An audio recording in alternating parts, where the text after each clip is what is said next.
make your amends. You'll be fine by me, my friend. Should there be a reason to pretend? Because you're really our dearest friend. Don't be afraid to grab my hand. Though it may not ever end, watch the stars and make your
Hello, boys and girls.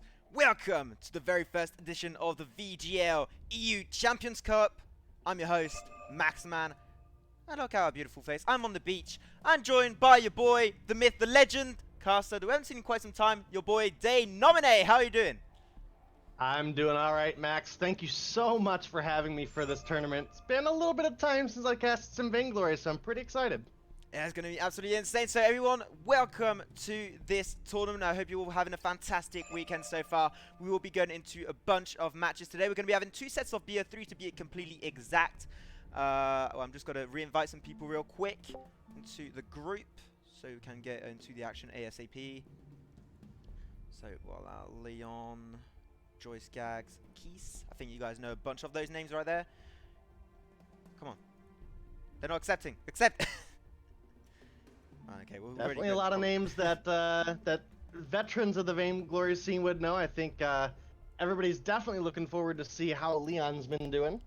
Yeah, definitely. Like, especially Leon wasn't into the WSG qualifier. Unfortunately, he was not into any national team. So he will be doing his first entrance into this competitive scene for this season. It's going to be very nice to see what's going to be coming up. So I'm just going to be checking out the matches for you guys. So we're going to be having 2 sets of BO3s, as I did just say. First match will be right now in a bunch of minutes. Will be Team Exceed up against Fairy Tail. There'll be a lot of action. A lot of really skilled players will be going head to head in an epic BO3 matchup. And then the second game that we'll be having in about an hour and a half will be Potato Petal, really nice name, against Jade Lightning EU. So that's going to be a lot of action. But anyways, we're going to be focusing a little bit more onto our very first game of this series, guys. The first game will be with a bunch of very well-known players, as you did just say that there, Denomine. We will be having for Team Exceed, Leon, Once TT, Eerie 10, Hegeman, Joyce Gags, Oriel, and Keys.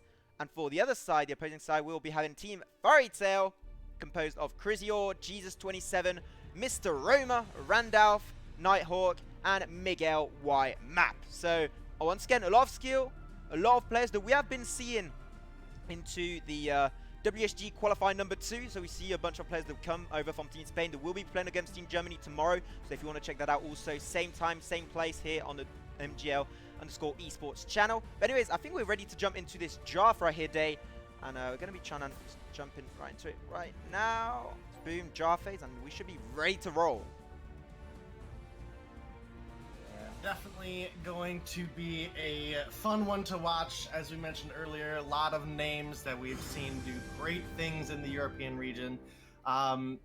You might be a little more familiar than me, Max. I haven't really been able to keep up too much with where the EU players have found their spots. You know, like we know Hegman was once that support. Is he still a support? He's or is still he a moving support. around? Or... Yeah. Okay. One Trick, Churmwalker, and Last, those are his 2 very specific picks. But he's been, every once in a while in rank Q, we would see him go bot lane because, you know, everybody's randoms in Vainglory rank. So anyways, you've got to carry your games, you're on your own. So he does play a lot of Gwen in the bot lane, but I don't think with his team, he's going to have to go in that bot lane position. He's going to surely go for like some Churmwalker picks or stuff like that. So I wouldn't be surprised if they do decide to ban that away. But right from the start, I see Fairy Tail. They're on the B side and they ban away the Anchor. Anchor is, in my opinion, the best hero that Leon could play. He's just such a good character, and Leon can just play it to his full potential with the Aftershock Clockwork build-up. So I am not surprised to see him take that away. Arden going to be first pickup, really good top laner. Also Rome, if you want to have that in the hands of Team Exceed. The Churmwalker going to be taken away then from Hegman, I believe, if he does finally go into that Rome position. So far, Fairy Tail being really cautious and done their homework when they were checking out Exceed's drafting phase. Yeah, absolutely. I don't think anybody's really going to be too shocked with the bans. Yates, Silvernail, Anka taken off. Reza, a huge presence this update, actually. Either, you know, flexing the crystal or even into that weapon path. Now, I know Tension Bow did also recently get some tuning backwards, but still a strong item. And I expect we'll still see quite a bit of it in the games ahead. Okay, so right now we do have the Finn. It's going to be such a front line to deal with, and they do have though the Lorelei. So right now I'm seeing both sides really focusing around the utility. Chillmorker, Lorelei, Arden, Finn got so much potential and so much CC and zoning into these team fights. Now we're gonna have to see how they're gonna play around that with their carries, with their mages, with their assassins if they do build up for some assassins, or with their bot lane carries. They do go for the Varro, one easily of the best mages so far in the mid lane. That leaves options available for Exceed, such as maybe a Celeste, or even Samuel, Kano, CP, Idris. Sometimes can be played into the mid lane. We're going to have to see how they're going to be trying to focus around those picks. They do go for the Flicker, which already shows that Fairy Tail, they are trying to look for these early game potentials. Flicker, he is the definition of early game aggression. If they do not go for that, Flicker is going to be losing really a lot of traction mid game and late game, and he's going to be falling off the game pretty hardcore. So I want to see Fairy Tail really aggressive, straight on, right into, even into the first minute of the game. Yeah, absolutely. Flicker not only has the invisibility for his team, but as you mentioned early on, he does have that potential where he can sit in a bush, get that invisibility, and set up an ambush with that incredible slow coming out of his B that can help get that kill, help get some lane dominance, and get some gold in the pockets of his teammates. Yeah, they're definitely going to try and focus that around. They did go for Scarf. So Scarf, once again, a mid laner that I didn't mention when I was talking about Celeste, picks like that. She is definitely a powerhouse right now in this mid lane. I don't know how they're going to be playing it out. Apparently Hegman is going to be indeed going into the bot lane. At least that's what it's shown into the draft right now. So he would be going bot. That means, wait. It's a little bit surprising how they're doing this draft phase right now, because their positions are a little bit off center, because normally we should be having then just like going bot lane. I don't know if they're just trolling and putting like weird positions right now just to put us in a bad spot day. But so far I really like both drafts. I do enjoy the fact that they did go for the early game potential with the Flicker. Though like if we look at the entire spectrum of this first game here, Day, I really do prefer what Team Exceed are doing with their draft here. A lot of CC, a lot of scaling late game damage, especially when looking at this Kinetic and this Scarf late game. They become absolutely insane picks. So I would have to give this first game over to Team Exceed. Yeah, I think I would agree with you there. Kinetic, a little on the borderline broken side for sure.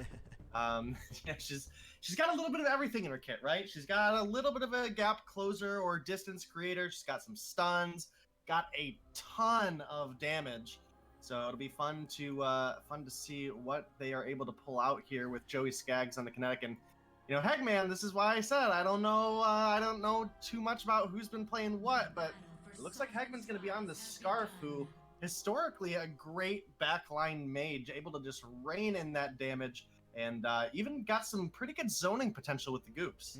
And also a really good thing about Scarf is people like to go for Aegis, go for Slumbering Husk, so it gives you directly some kind of shielding. But Scarf, when you have your ultimate, it actually goes through a big part of your shielding. So when you pair that up with like a Broken Myth, you're just melting down the entirety of the defense from the enemy team. So I'd like to see how Hegman is going to be building up this Scarf. I think mostly when you're dealing with such a tanky front line coming out from Fairy Tail, composed of the Finn, composed of the Flicker, and also this Shellwalker, he wants to try and focus onto an early game Dragon's Eye. So I wouldn't be surprised to see a Dragon's Eye Flicker come out, as we see an invade coming out from Fairy Tail, going on down onto Hegman and Oriel. They're going to be pushing them really far back. Keys, will he be able to deny that Kishal Chin away? I'm not too sure. No, Randolph will be able to secure that one away, but still 4-man invade, and we did have a solo man invade coming out from Leon with this Arden, so he's going to get a lot of gold in his own pocket right there.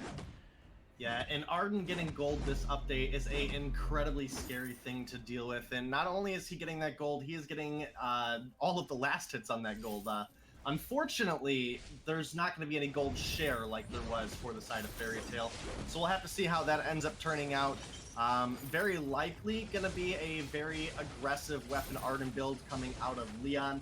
He will have to watch out for a couple things though. There's quite a bit of crowd control lined up on the side of Fairy Tail, whether it be the Finn's Quibble or Polite Company.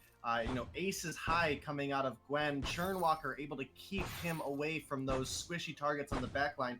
And even the Varya having the ability to escape.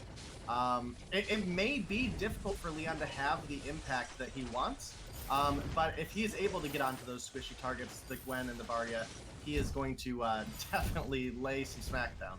Yeah, this game is definitely reliant around CC and mobility, as you did just mention there, Dave. So it's going to be like really interesting to see how they're going to try and work it through in the mid and late game part of the game. And I'm really looking to see what items are they going to be finally going for, because Leon gets it. He is playing a jungle Arden. You do see most of the time an Arden in the top lane, because he's got really good 1v1 potential against enemy carries in the early and mid game phase with Blood for Blood and his Vanguard.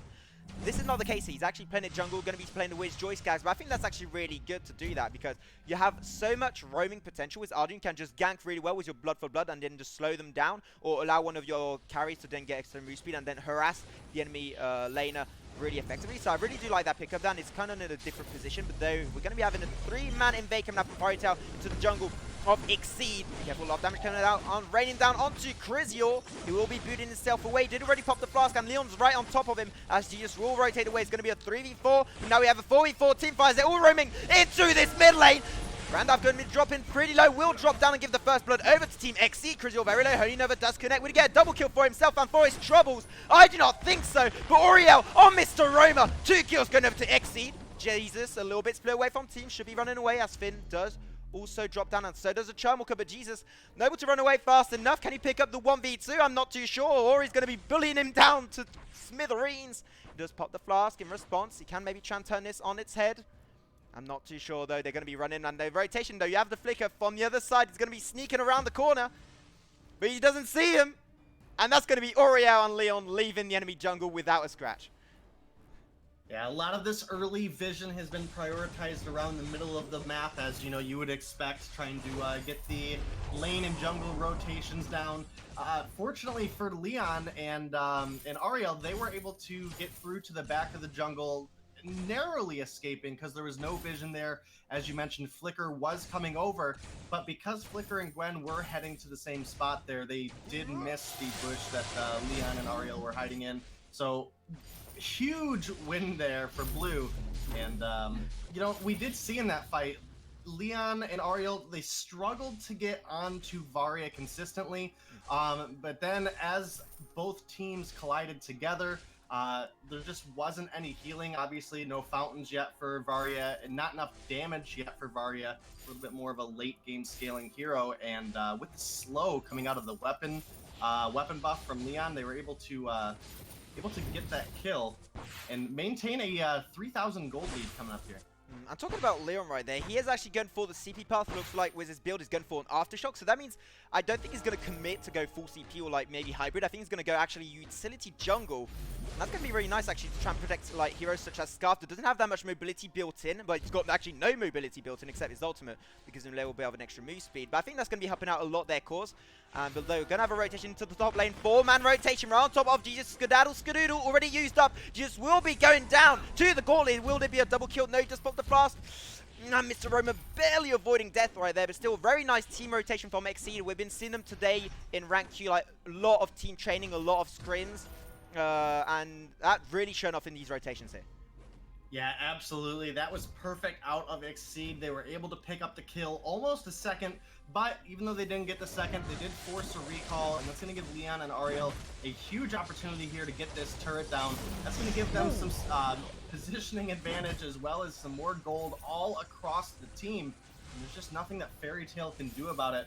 We do have a recall coming out of Finn. Going to top his health up. He does get the Storm Crown.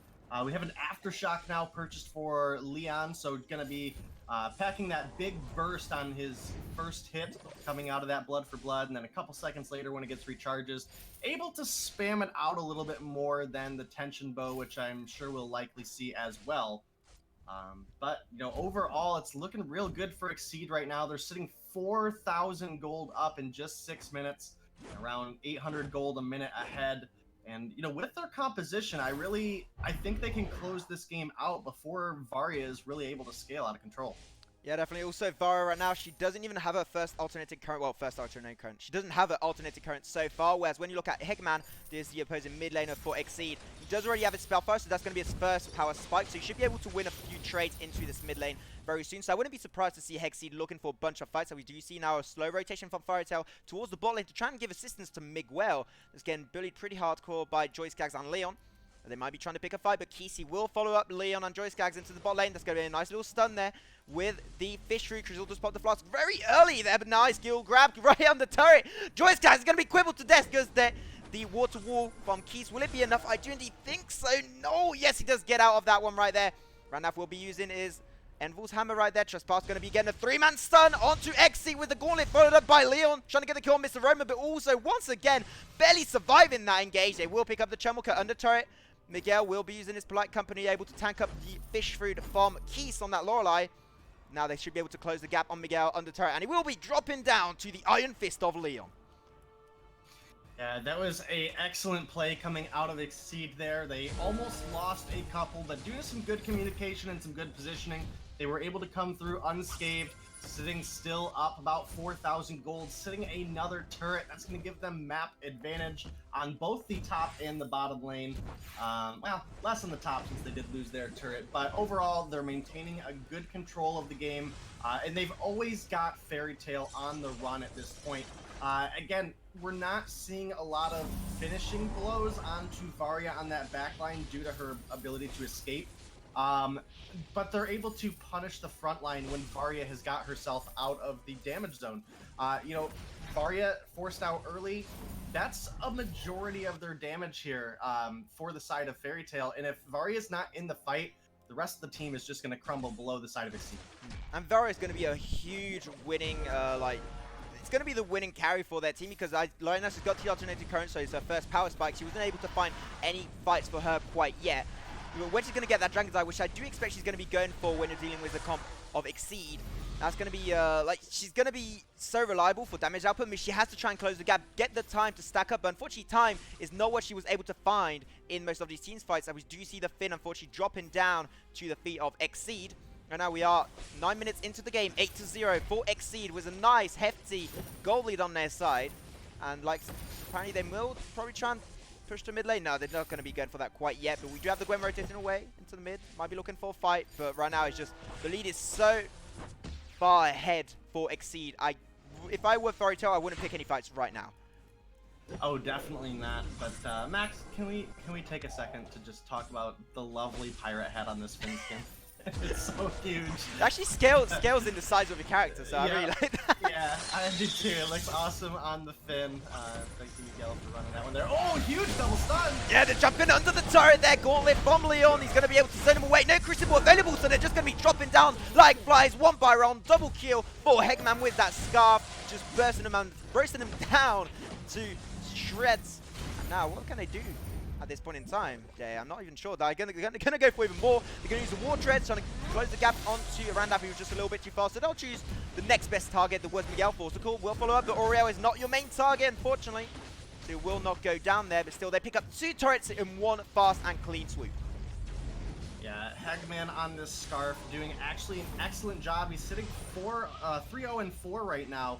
The build path he's gone is great at shutting down the enemy's healing. He's got the spell fire and the clockwork ability to spam out those fireballs, get some heavy poke damage, and not only then, he's able to poke down some of those targets, and when they do try to heal up some of that damage later on in the fight, they're actually going to be getting a reduced amount.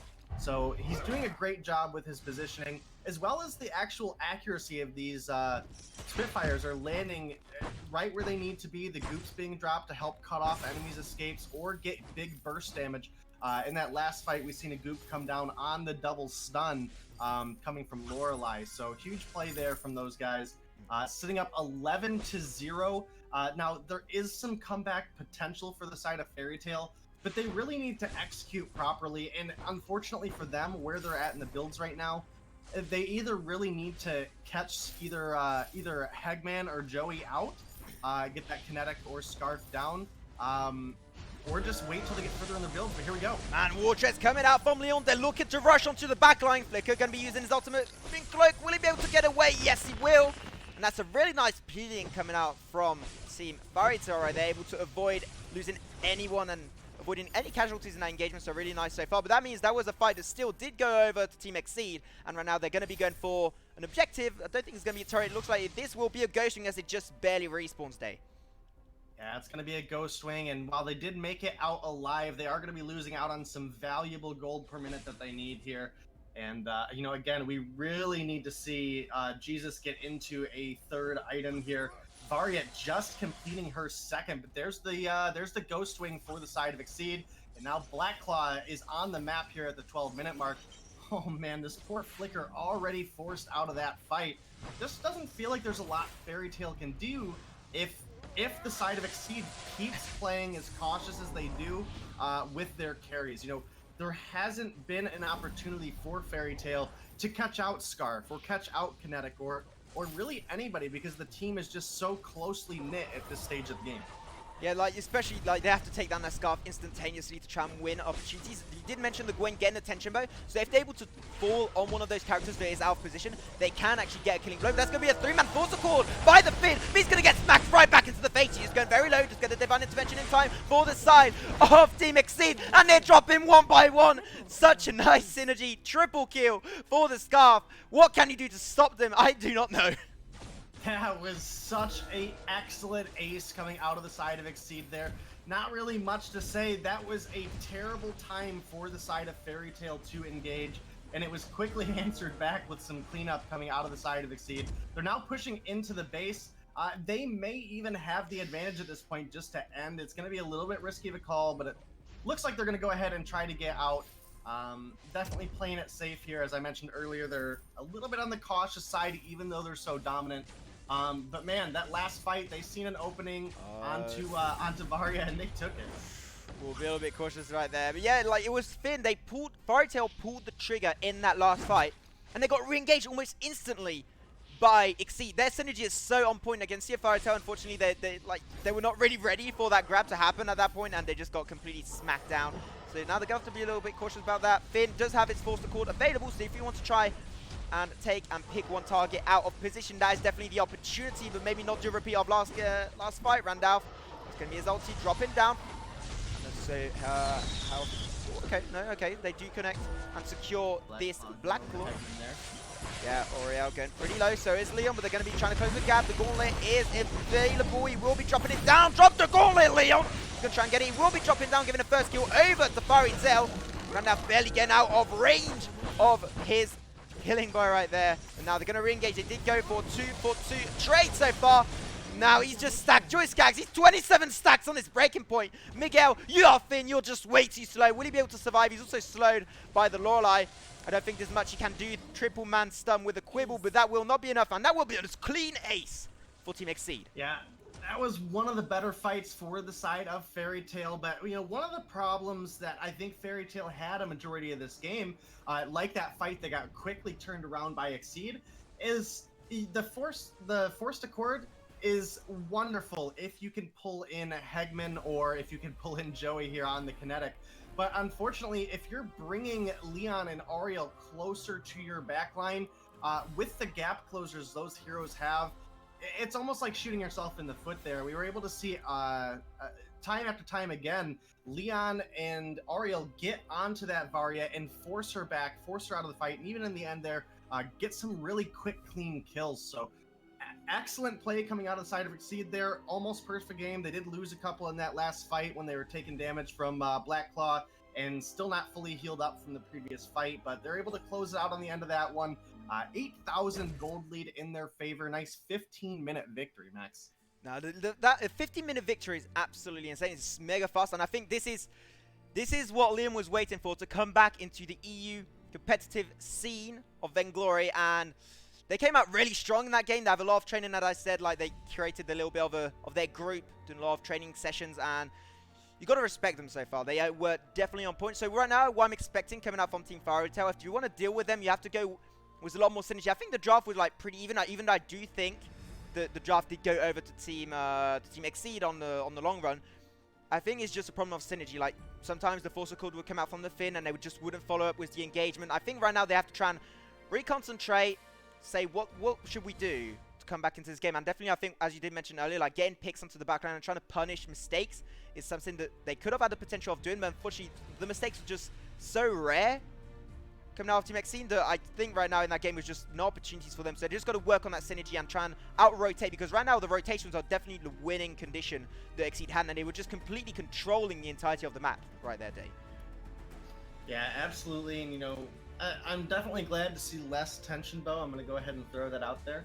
We did have one for Jesus on the Gwen, but Leon actually went quite a tanky build, just spamming out that Aftershock. So he had the War Treads and the Crucible to help his team engage and block out some of the crowd control that we talked about on the side of Fairy Tail. So I think overall Exceed played exceptionally well, and I think this is a team that people are going to have to watch out for in the upcoming games. Okay, so I'm just checking out if the players are ready. We should be able to join. Boom, okay, apparently everyone's ready. We're going to be jumping into draft right away, guys, for game number 2. So if you did just join us, welcome to the EU Champions Cup organized by Mobile Gaming League. We are so far having our first set of BO3, and we are jumping right now into our second game. First game was indeed in this BO3, Exceed up against Team Fairy Tail, and game number 1 did go over to Exceed, so if Exceed are able to win the second game, they will be getting a clean sweep, 2-0, and going home with a nice and clean victory. But we're going to be jumping back into the draft overlay for you guys, and going to be checking out how are both of these teams going to be going through this draft phase day. Yeah, we'll have to see. I think we're going to see some pretty similar bans to game 1, as there's definitely 4 heroes that stand out from just about everybody right now. Breza, a lot of early and late game burst damage. Not surprised to see him banned. Anka, we talked about that first game, especially if Leon were able to get his hands on that hero. Yates almost functions like a Finn, but with lower cooldowns and, you know, guaranteed to pull 1 person in. So definitely glad to see him taken off by the side of Exceed here. However, I would really like to see them get their hands on it at some point during this tournament. These guys seem like such an organized group that I feel like they could really capitalize on some of the Yates play. But it's going to be a Flicker taken off the board here for the last ban. Flicker toxic, just ban it away. But yeah, they take that one away. I do understand once again Fairy Tail just denying the anchor away. I think it's a very focused pick away from Leon. I'm not going to be really surprised there. We do have very good picks in this patch still open, and Finn was still open, so that's going to be the first pick for Fairy Tail. Lorelei, Arden, Churmwalker still on the board, and we're going to be seeing then Exceed go for the Arden pickup with the Lorelei. Lorelei is going to be played surely by Keese again. He's an absolutely insane player on that hero, so I think that's going to be so far the priority picks definitely went over to Exceed. Yeah, and last time around, we did see Keys land quite a few double stuns and even, I think, 1 triple stun with the fish food. So definitely looking forward to see him get on this Lorelei. The positioning was great. The accuracy coming out of his abilities were great, both with the stuns and the proper splashdown timing to help get his team that speed boost to get into the correct positions. We do see a Glaive on the board now with the Varia. I always have a soft spot for Glaive. He will always be one of my favorites. So I'm hoping to see Fairy Tail do a little bit better this time around. I'm not really 100% on par with the Glaive pick here. I'm sorry, Dave. The problem with Glaive is a hero that has a really big engage potential, but if you engage at the wrong moment or you have a little bit of synergy and you engage a little bit too early without your team, you can get punished really heavily. And the problem is, they have the Lorelei, and they now also have the Silvernail on their side for Exceed. So Glaive is going to engage, and he's going to get CC'd down to death. So I'm not going to be able to... I don't really know how Glaive is going to be working out for them. I only see Glaive working out in this entire game if he gets an early game lead and just, like, steamrolls and snowballs the entire game. And that's going to be definitely really hard to do it, because he's not against a team that's really that weak early game. Maybe Silvernail's not the best in early game, but otherwise the team is pretty damn decent. So it's going to be really hard for Glaive to get that, to get his game steamrolling really slowly. And I don't really like that Glaive pickup this early in this game. But when I check out the team of Exceed, they have CC, they have damage. They once again went for the scarf that was so impactful in that first game. I do really enjoy both picks on both sides, but right now, once again, Exceed is really good, and they do follow up with the Kinetic and with the Varia, 2 really high-end carries in this 3.8 meta. But still, the Glaive is going to be really hard to pull off here. I do agree. As much as I love Glaive, it was way too early in the draft for my taste, at least, on picking it up. As you mentioned, the Silvernail is going to make it incredibly difficult, especially if Glaive overcommits, which we did see a couple times out of Fairy Tail last game, where they overcommitted into a fight that they didn't need to take. And now you have that escape route blocked off, and even your team is going to be slowed down from coming back in. So we'll have to see how they play it out. Realistically, the Glaive has to get on to the Scarf and put Scarf in a bad position if they want anything to do with this game. But the way Hegman played in game 1, I just don't see that happening.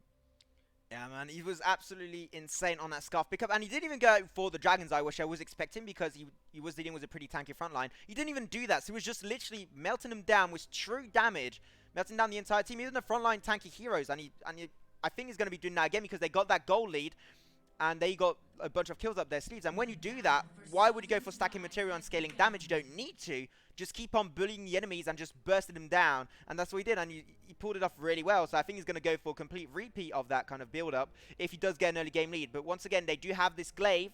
They have the Grace. They have a bunch of picks that are pretty decent early game where he can give you a bunch of opportunities. Glaive, I want to see him be impactful in the first 5 to 6 minutes of the game. Otherwise, against the enemy team, he's going to get punished really hard. Yeah, Leon is actually on the Churnwalker here, so going to be interesting to see what kind of impact he plays in this game. A lot of the crowd control does make sense going into the glaive and the Grace. So we'll have to see what Leon is able to capitalize on there. However, he won't have the same damage potential that he did on the Arden earlier. Do you have a fight over the Crystal Treant here? Man, Leon, one-man army. Man, Leon going a little bit too solo right there for that jungle invade. He was able to get the minions pretty low, but unfortunately a very nice team rotation coming out from Fairy Tail was able to shut him down. And that's what I was asking for them to do, like have more team rotations, having a lot more synergy. And you can see there they communicated. They said, okay, Leon is there on his own, we must go there. But unfortunately they lost a lot of goal potential because they went for a 4-man counter invade. But right now Jesus is out of position, and so is Mr. Roma. Again bullied so far by Hegman with the splash down, and that's going to be the end of this kinetic. Randolph dropping very low, and so is Mr. Roma. That's going to be 3 kills going over to Team Exceed. They started so well, and it ends so wrong. Krizior trying to run for his bare life. Once again, Finn very slow. He's going to try to block his escape route there, but no, not even. He's just going to go for the jungle. He's not going to care about Krizior. He's just going to go right for that sweet, sweet gold. He's going to try and put in his own pockets right there. Yeah, it was starting to look like a good start for Fairy Tail. They were able to get a kill onto Leon on the board, but man, Exceed answers quickly back with 4 kills of their own. Oh no! Oh no! That's a rough start there for Fairy Tail off the back of those 4 deaths. Keys is able to snipe away that weapon buff, taking away gold and taking away that huge slow potential out of the side of Fairy Tail. So it's gonna be that's going to be a little bit rougher of a gank attempt that Fairy Tail would have to make now. But I'll tell you what, Glaive and Kinetic can definitely set up some huge potential stuns coming through with the Afterburn and then Kinetic's Plasma Driver. Well, she only gets a stun when she hits level 8 when she overdrives the ability. So right, later in the game. Yeah, right. Later in the game, because otherwise, so far I won't get much stun out of a Kinetic, unfortunately. Correct. Right now, 3 minutes into the game, 4-1 right now for Team Exceed. It was already a 1,000 gold lead just a few minutes in. A little bit slower than what we saw in that first game. First game, they were 3 to 4 minutes in. They already had a 3,000 gold lead up their sleeve. So right now, it is good, definitely going a little bit slower. And you see Fairy Tail are trying to respond to the rotations that happened and were put on by Team Exceed. Leon is getting all the hooks down. He's going to try and get another one on Randolph. They go 2v3, and they are winning it. Randolph, he tried to dive in there. Quibble will follow up. Holy Nova's going to be connecting, but the fast will be popped up by Hegman as they do live Finn's life right there. Mr. Roma does get the afterburn down onto Leon. He will boot away. Does he? If he survives, it has to be absolutely insane. Leon just gets out with a sliz off HP right there, man. He's just... No, he's in no man's land. He's like between life and death, but he still backs off to base, and he will survive that engage on that jungle invade. Yeah, absolutely. It was a good healing flask timing there by Leon, able to get that barrier and then the regeneration over time. Definitely helping him make it out, but just barely. 5 kills on the board for the side of Exceed now. Fairy Tail, they've got to be a little cautious on the fights that they take. Again, they've gone with the Varia, who's going to take a little bit more time to scale up. Their real mid-game potential here is going to be out of the Grace and the Glaive, realistically, who are later in the game not going to be packing quite the punch. So we're going to have to see how they choose to play this one out. Mr. Roma comes over, but unable to find any sort of gank potential onto Hegman there. Not wanting to go for Keys either, so it's going to be a missed gank opportunity for the side of Fairy Tail. But I wouldn't count them out yet. They've definitely got some late game potential. Yeah, they got some gate live potential, definitely. They're going to just have to try and capitalize around that late game potential a lot, because right now he's not going their way for this early game phase. So 5 minutes in, almost still 5-1 gold lead, slowly climbing over to a 3k gold lead for Team Exceed. So I was talking about 3-4k gold lead. Definitely they're slowly getting and climbing up to that point. When right now the rotation, it's like, it looks so easy when they're doing it, man. It's just, They rotate. Oh, it's normal. We'll just take your jungle, get a bunch of kills, and then we'll go back to our own jungle and secure everything. Joyce going to be out of position there. He's going to be taken down surely by the Glaive Afterburn. Does connect, but the re-engagement and the rotation from Exceed is absolutely phenomenal. And they do drop down Chrysior. Miguel going to be running for his life once again as they do turn it around once again on his head. And man, it's just once again it starts so well for Fairy Tail, but ends so badly, and they just can't get any kills at this point. Yeah, absolutely. And now the side of Exceed, they're doing a great job of cleaning out this lower half of the Fairy Tail jungle. Let's see, Miguel, are you gonna pay the ultimate price here?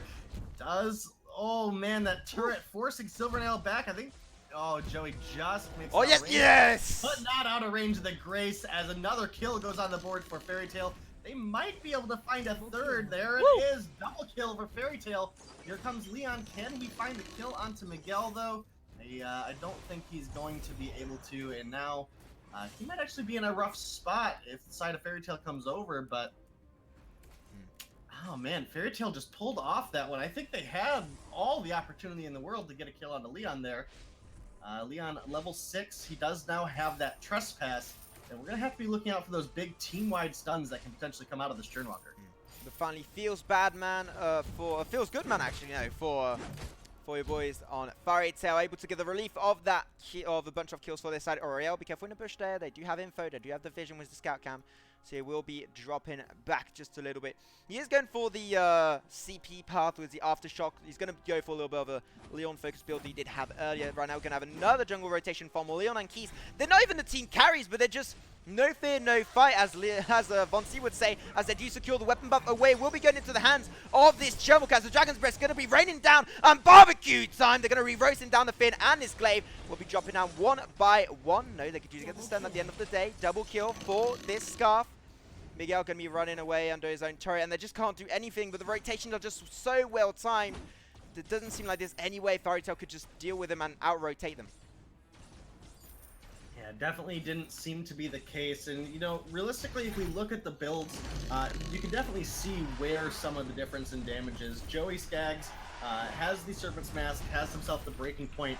Now, looking over at Jesus on the Fairy Tail side, he's sitting on just that Serpent's Mask and nowhere near enough gold to finish a Breaking Point. So, in the weapon carries alone, we can see a pretty substantial damage difference there. As well as we have Arden completing an Aftershock outside the steal. Oh! Ghostwing steal and a huge steal coming out of Glaive there, but he's gonna die for it. Yeah, there's the punishment we were talking about when Glaive afterburns a little bit too lonely there, but he had to do it, and he did get the Ghostwing. Some very successful steal coming out from Mr. Roma. There's only going to be given a little bit more room for them, not that much. And also, Mr. Roma still doesn't have his first core item right now, and I think he is going for the Sword Blade build-up. Would make sense. He still doesn't have that, and that's a huge power spike. And when you look at the enemy team of Fairy Tail, Exceed, sorry, they have already Aftershock, Spellfire, War Treads, Poison Shield, Serpent Mask, and Breaking Point on Joyce Skaggs. He already has 2 core items, and the War Treads on Keys. He's just way too far behind because he's getting completely starved to death. He's got no gold, he's got no jungle to pick onto, and he's just not having any opportunities to come back into the game. Opportunity right here, though. Oh man, that timing, Mr. Roma cancelling down Oriel's ultimate on that Gauntlet, but Keys and Hegman around the corner will try and give assistance, and Oriel will anyway survive that engage. Forced a call by Chrysior, a little bit off point there, not going to be able to pick anyone down. As Jesus, Blood for Blood a little bit bugged there. Still, Dragon's Breath going to be coming down, trying to get the extra move speed. The Quibble does connect, but unfortunately, Chrysior on that Finn is only level 6, so can't get any stun as the Trespass does connect. Leon, is this carry Churmuka right here? He's just diving without giving a damn. As Joyce is going to be rotating around, does get with the Blood Song, does pick up finally Churmuka, finally had to die at some point. Oriel getting the Blood for Blood, does get Kinetic down, Quibble connecting once again, not any stuns unfortunately, and that will be a double kill for Joyce Skaggs on this Silvernail. Yeah, 3-for-1 trade there. At least Fairy Tail were able to get one on the board. You know, we were talking a lot about the Glaive's potential early on in the draft.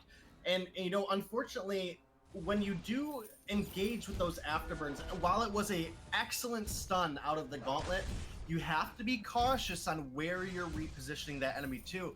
Unfortunately, Glaive wasn't able to get contact on that wall, and it actually gave Oriel the opportunity to get out of the fight, wait for the rest of Exceed to group up. And that's where Fairy Tail really lost out there, is that they weren't able to get a clean kill on that Arden. And then we saw Uriel come through with, I believe, 2 of those 3 kills in that fight after she wasn't able to be brought down. Yeah, having a lot of work there coming out from Exceed. Uriel, like how he's just sneaky, goes blood for blood in and then just get with your Vanguard. Just get out of that fight.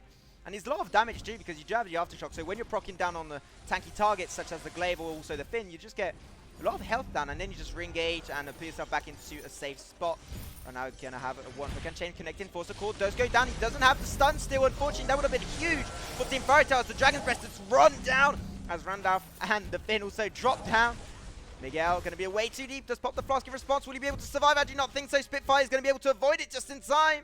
But Hegman, he's not ready to let go of that good old kill. We just get the goop. We get the slow. Spitfire disconnect. And with the Spellfire, the Mortal Wound, we'll get the Killing Blow. And talking about Killing Blow, Uriel going to be diving that turret for the Kinetic. Yeah, a couple more kills on the board for the side of Exceed there. They found themselves a mid lane turret. They're working on the second one here. And that's going to be a huge positional advantage for them, having that mid lane 2 turrets ahead, with theirs barely scratched at that. So Hegman, low on energy here, will need to retreat a little bit. Looks like he's going to try to get some poke down, but he's going to have to be cautious because he definitely can't take another full fight right now. He has to be as cautious as possible. So I'm looking at the board right now. We are almost 12 minutes into the game, 16-4, going over to Team Exceed with a goal lead of 8,000. So definitely a goal lead that you have to be very cautious about. We're talking about also the levels.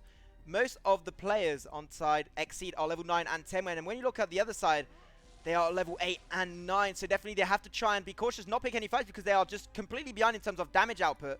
Miguel is going to be unfortunately caught off guard. They did get pulled back and he's going to get CC to death by Keith on that Lorelei. So it's going to be a 4-man fight. They will look for him, but Fairy Tail, they know they can't look for this fight. So they will be just going back a little bit and giving another rotation of their jungle over to Team Exceed. The Crystal Trin is there. Will he get a lucky steal? No. After Burn does connect, followed up with a stun on the Quibble by the Finn. Hegman does get the boost. Will he be able to survive? Force Accord does connect. Force Accord! Oh no! It's going so wrong once again, and that's going to be 3 members going down to Exceed. Yeah, Exceed had absolutely excellent communication there. Fairy Tail, they were actually looking to get an easy pick. They thought that the team had dispersed and that they were gonna be able to get an easy pick off there. Instead, we were able to watch the side of Exceed wrap around that statue there and come from both sides and block off the escape when Fairy Tail realized things weren't going their way. That's going to be a Ghost Wing captured and Black Claw sitting at about 1/3 of his health right now. Miguel is sitting here looking to try to make the steal.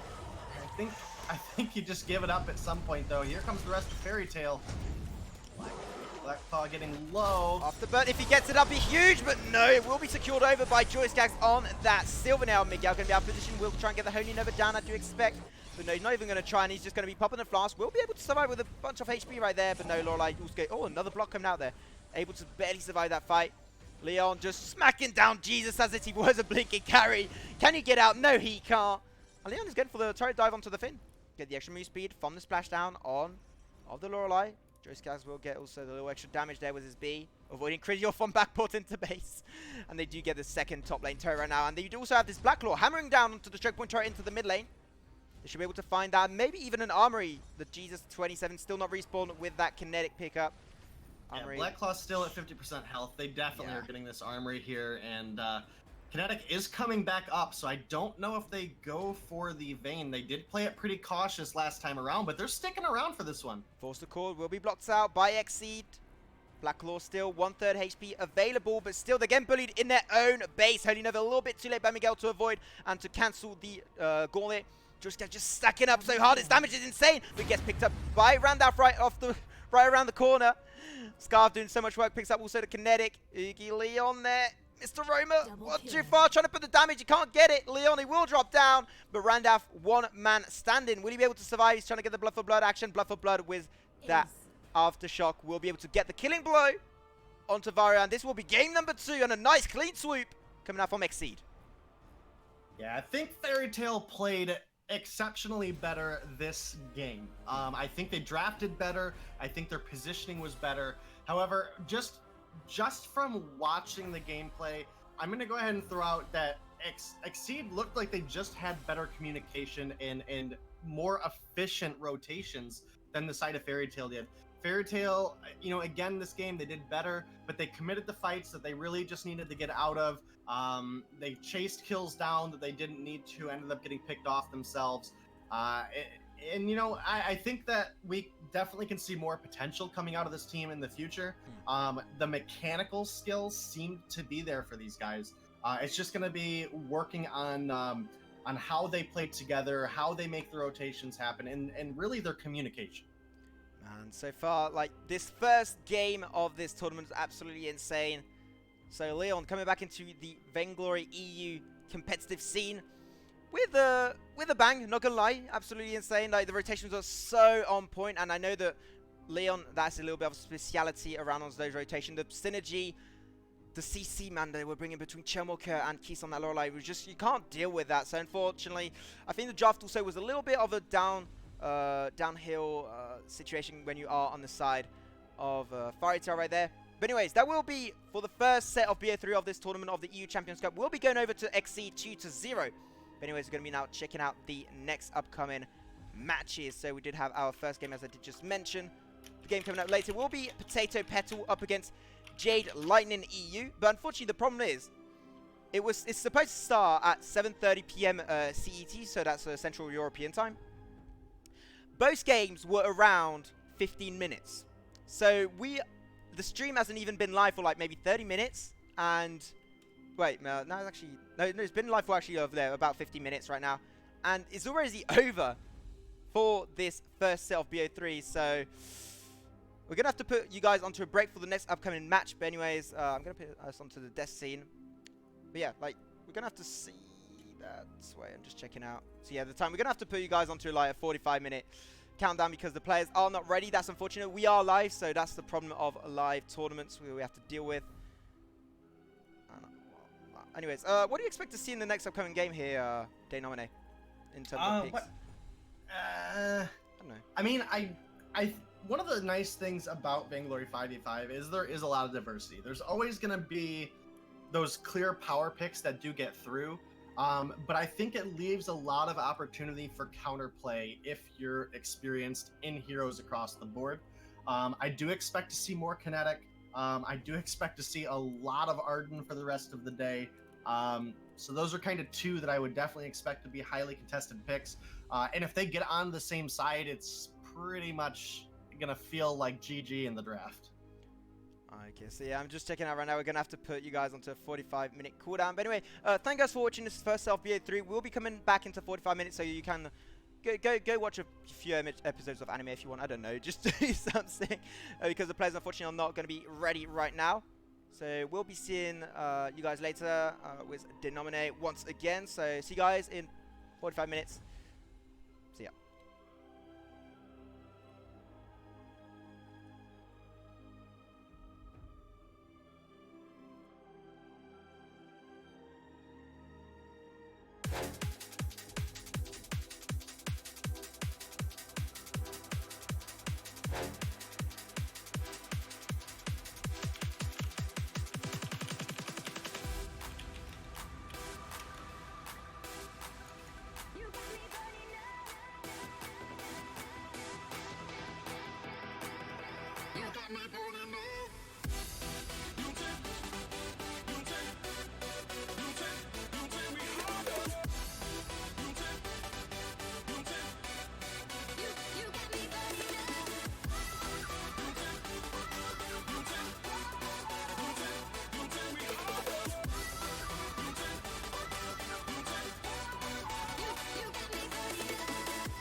Chase your happy place.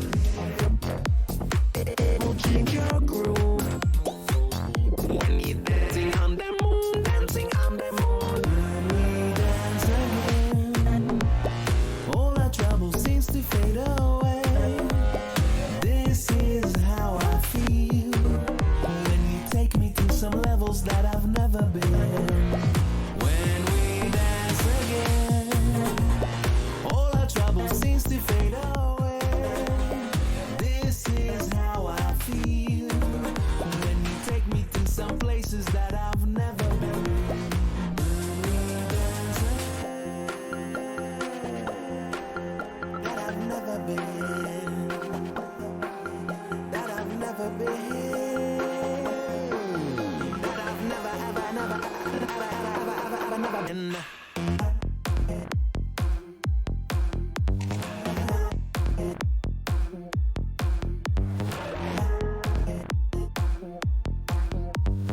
Walking on the moon.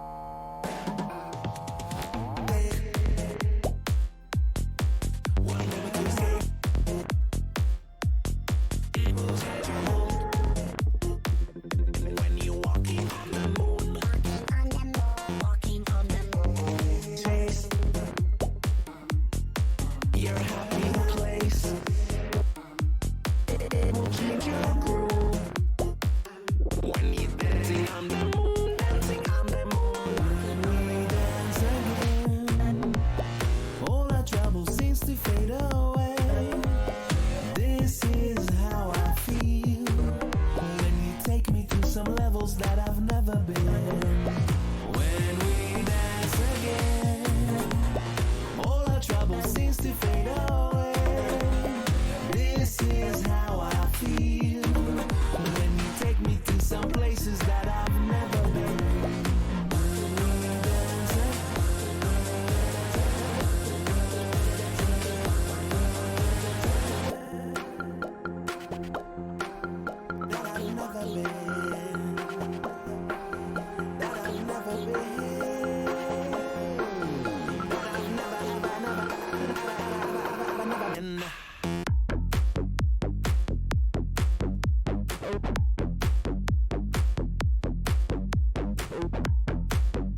we chasing the clouds away?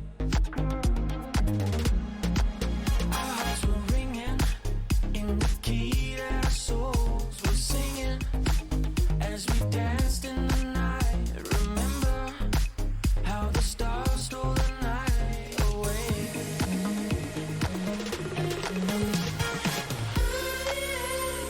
Say, do you remember dancing in September? Never was a cloudy day.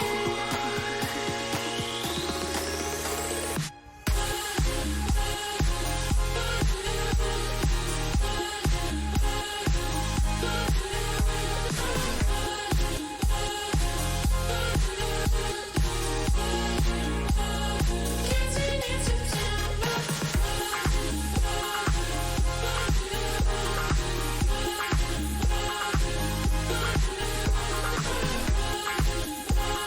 Never was a cloudy day.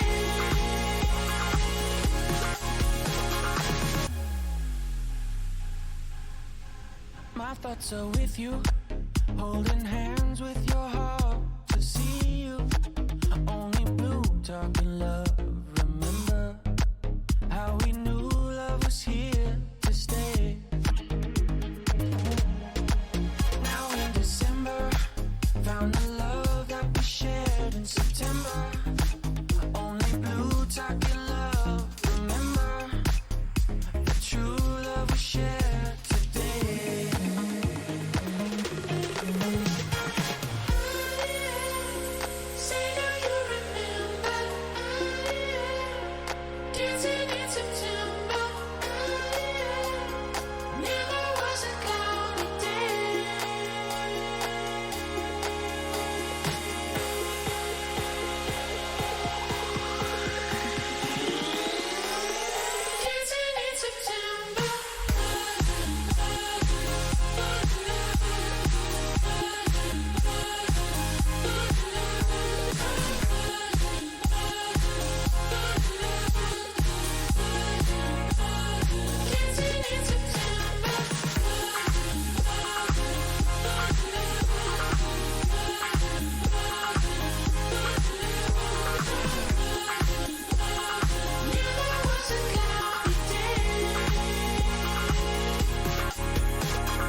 Nights like this were wide awake. It's times like this you shy away from me, babe. Started in a hotel lobby, cleaned up just to get so sloppy. Things I showed you, I can't show you. After daylight, it started in a hotel.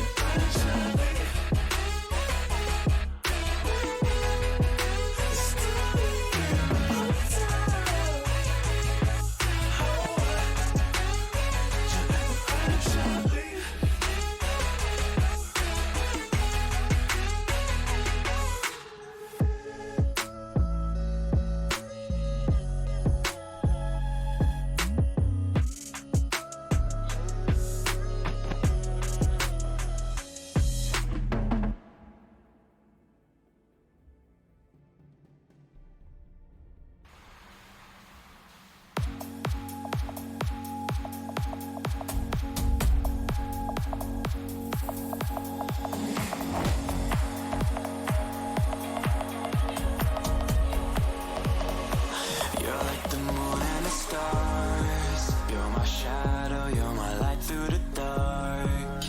And anything you do turns to art. I hear it calling, calling for me. Gravity, even though we're miles apart. I knew it right from the start that I'm not leaving without you. See, I'm not leaving without you.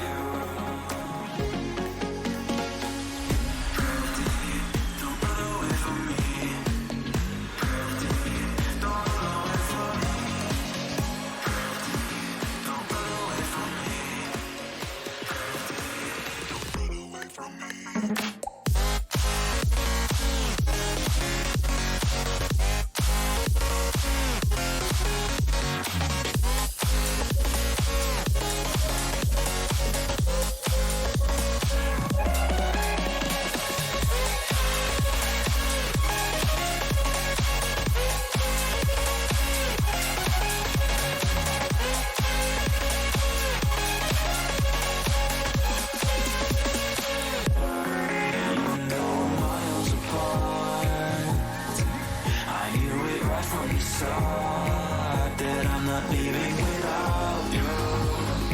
See, I'm not leaving without you. It's been a long time. Craft me, don't run away from me.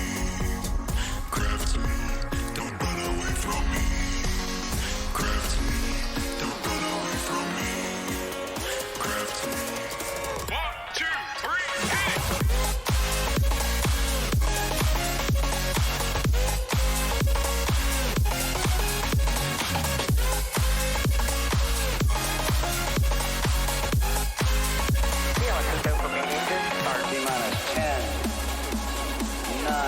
Ignition sequence start. 6, 5, 4, 3, 2, 1. Liftoff. We have a liftoff.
you still have those nightmares, baby? Where you see me, you still tell yourself you hate me.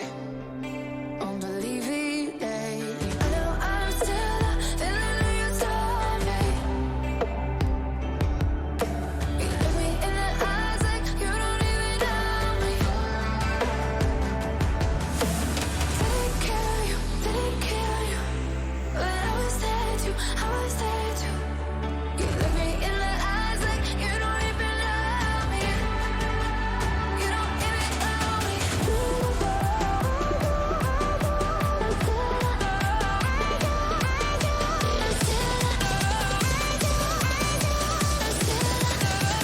You don't even know me. You don't even know me.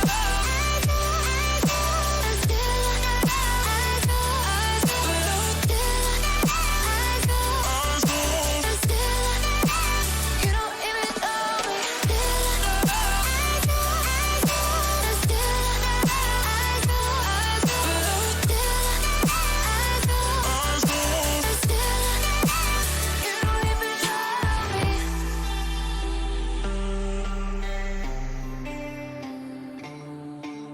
Maybe I can't learn my lesson. The same intentions, I can't find that same connection. Do you remember? I know I'm still the villain you told me. You look me in the eyes like you don't even know me. Didn't kill you, didn't kill you, but I was there too, I was there too. You look me in the eyes like you don't even know me. You don't even know me. Don't even know.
Hello everyone and welcome back to the EU Champions Cup, organised by Vgl. Awesome to see you back. Hope you're doing, once again, absolutely awesome. I'm your host, Maxman, for this evening, joined once again by my awesome fellow caster, Dane Nomine. How are you doing, man?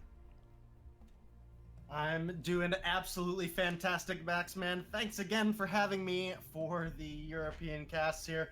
Glad to see some professional Vainglory coming to the European region here at the end of 2018. What teams do we have up for you guys, Net? So the next match we're going to be having coming up right now, I'm going to be putting it in a little bit more detail. So if you did just join, you missed the first BO3 we did have for the first set. So it was Team Exceed with Leon, with Keys, with Hegman, a lot of very high skill players that did take a fast and clean swoop 2-0 up against Team Fairy Tail. So that was the first game they did have like around 45 minutes ago. And then the game that's coming up right now, Day, will be Potato Petal, really nice name, I do like that, against Jade Lightning EU. So two team names you might not know, but who you might know in these teams are actually the players. I'm going to be showing you guys the rosters right now. So for Team Potato Petal, the players we'll be having on their side will be Bruto, Dijan, Eats, Joselu, Lelouch VIB, Dorcas, Nosong Nomo, and Vgl Josue.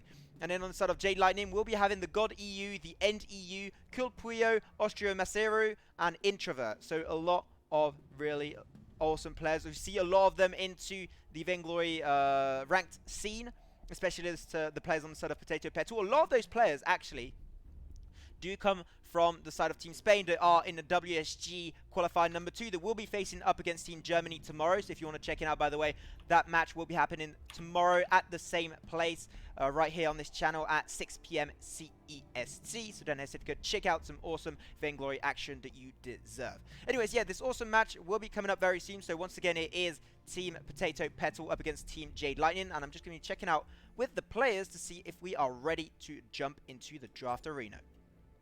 Yeah, and if you guys haven't already, make sure you look out for Moobot. Moobot will be sending out a Matcherino link and code. Matcherino has been more than generous to give us 50 codes that allow you to donate 50 cents for free that will add on to the prize pools of this tournament. I think it is for each day or each weekend we get 50 codes. So again, make sure you click the link, use the code. It's a way for you to contribute to the teams without actually having to donate yourself. Obviously, if you would like to donate additional, you can do so, and that'll help the teams out as well. So make sure you're looking out for that Moobot link. Okay, so right now we are into the draft for this first game of this second set of BO3 for the day, guys. Team Potato Petal will be on the A side and Jade Lightning on to B side. And right off the bat, we have Anka and Chemuka banned, two very high priority picks. Anka getting completely banned away by Team Fairy Tail earlier, and she's not going to be seeing the day today. She's not going to be put up anytime soon. Maybe into the game coming up later, but right now that will definitely not be the case. And Arden, we're going to be following up and will be banned also away by Team Potato Petal. Yeah, absolutely. Churnwalker had some great performances in the first matchup we had for you guys, especially Leon actually playing a like semi-carry Churnwalker. Arden, one of the big ones we saw in the first match as well, that Aftershock and Arden's ability to spam it out. Very happy to see those bans taken off the board. On the other side, we do have the Anka, I think well expected, and Lorelei, another hero that had an absolute excellent performance. Huge shout out to Keys in game 1. Taken off, but that does leave a couple picks open that we did see get banned in the first round. Yates on the table, a huge power pick, at least if you can capitalize on his abilities well. Finn is one that's a pretty decent counter to Yates, as he can't be pulled and can take a lot of that front line, which makes it a little difficult for Yates to capitalize. Other picks on the board that we saw that are still available is that Kinetic, though, right, Max? We saw Kinetic have some pretty good performance, and Reza was the other one I'm getting to, and Reza has now got through on the draft side as well. So Yates and Reza seem like they could be a pretty devastating combo. Yeah, together they're going to be working out so well. I would like to see a Merlin-Yates combo because there are two like combo of heroes that actually synergize really well throughout the early game. But the Merlin, unfortunately, as I'm talking about it right there, it will be taken away by Potato Petal. If I do not see a Petal getting picked up right there, they were kind of trolling in with the soft locked on Petal. I was kind of expecting them to go for it, and I thought it would be a pretty nice wink to their name right there. But that will not be the case. So they do have then the Merlin and Finn together. Two heroes that work pretty well together, got a nice front line, and especially as you did just say, Finn does exceptionally well up against Yates, can't get grabbed whatsoever. So Yates is definitely going to be having a hard time when you're going to have in those fully pledged late game, mid game team fights. But early game is when Yates has to go in and commit. So that's what I'm expecting coming out from the side of Jade Lightning. They want to go for an early carry potential pickup. That's why I was talking about the Millie, but now they have the Reza, the still good one hits, level 2, really good power spike. They go for the Silver Nail and the Scarf that still do decently well early game, but not picks that I was really thinking about in this game day nominate. Hello? You're muted, Day. Okay, well, seems like we lost our good friend Day Nominee right there, so I'll be going for the solo cast for now at least. So right now we're going to be continuing throughout the draft. So if I really like the draft coming out from the side of Team Potato Petal around that kinetic around this fin, and especially around the Celeste that they just picked up, was picked up by Josru right there. I think Josue is going to be the one going in mid. He is the one that normally you see in rank Q that does fill up that mid lane mage position. Now they're looking for that last pick. They have already 3 carries on the back line. I think they need one aggressive frontliner that could be an assassin or a brawler or a bruiser, and they definitely do go for that brawler as they will pick up this alpha. I don't know if it's going to be CP or weapon, as they already have the Celeste and the Maline would make sense. So they go for a weapon alpha, followed up also with the weapon kinetic, especially the meta is highly focused around weapon power so far. So I wouldn't be really surprised if they do go for that. And the last pick will be then Grace for Jade Lightning. So they're going to have that little extra tank potential, especially you want to try and get a bunch of CC and resources put into this alpha to try and shut her down. And we're going to be fine. But I saw you were coughing there a little bit, Dave, but you're back now. What do you think of this draft? I think it's definitely interesting. There's a lot of huge combo potentials on both sides. You know, looking at the Yates, we've also got the Silver Nail who can then cut off the escape. Grace who can drop that Holy Nova, get an extra stun out there. Looking over the other side, though, there's definitely some good chain stun potential. You know, we've got Forced Chord into Core Collapse. Kinetic, when she gets level 8, you know, gets that stun available. I do think that the Alpha can really flex either way right now. The previous weeks was very, very weapon prominent with the way Tension Bow was. Thanks to some changes, though, we are seeing a little bit more Crystal come out. So we'll have to see which way Alpha does decide to go. I almost would think that the reboot speed will be helpful with the Alpha. So either way, I think we're either going to get some cooldown out of a Crystal Alpha or potentially go into a Spell Sword Alpha as well. I think Weapon Alpha would definitely make much more sense into this comp. You're looking to try and sustain a little bit against their comp. I think that would make more sense.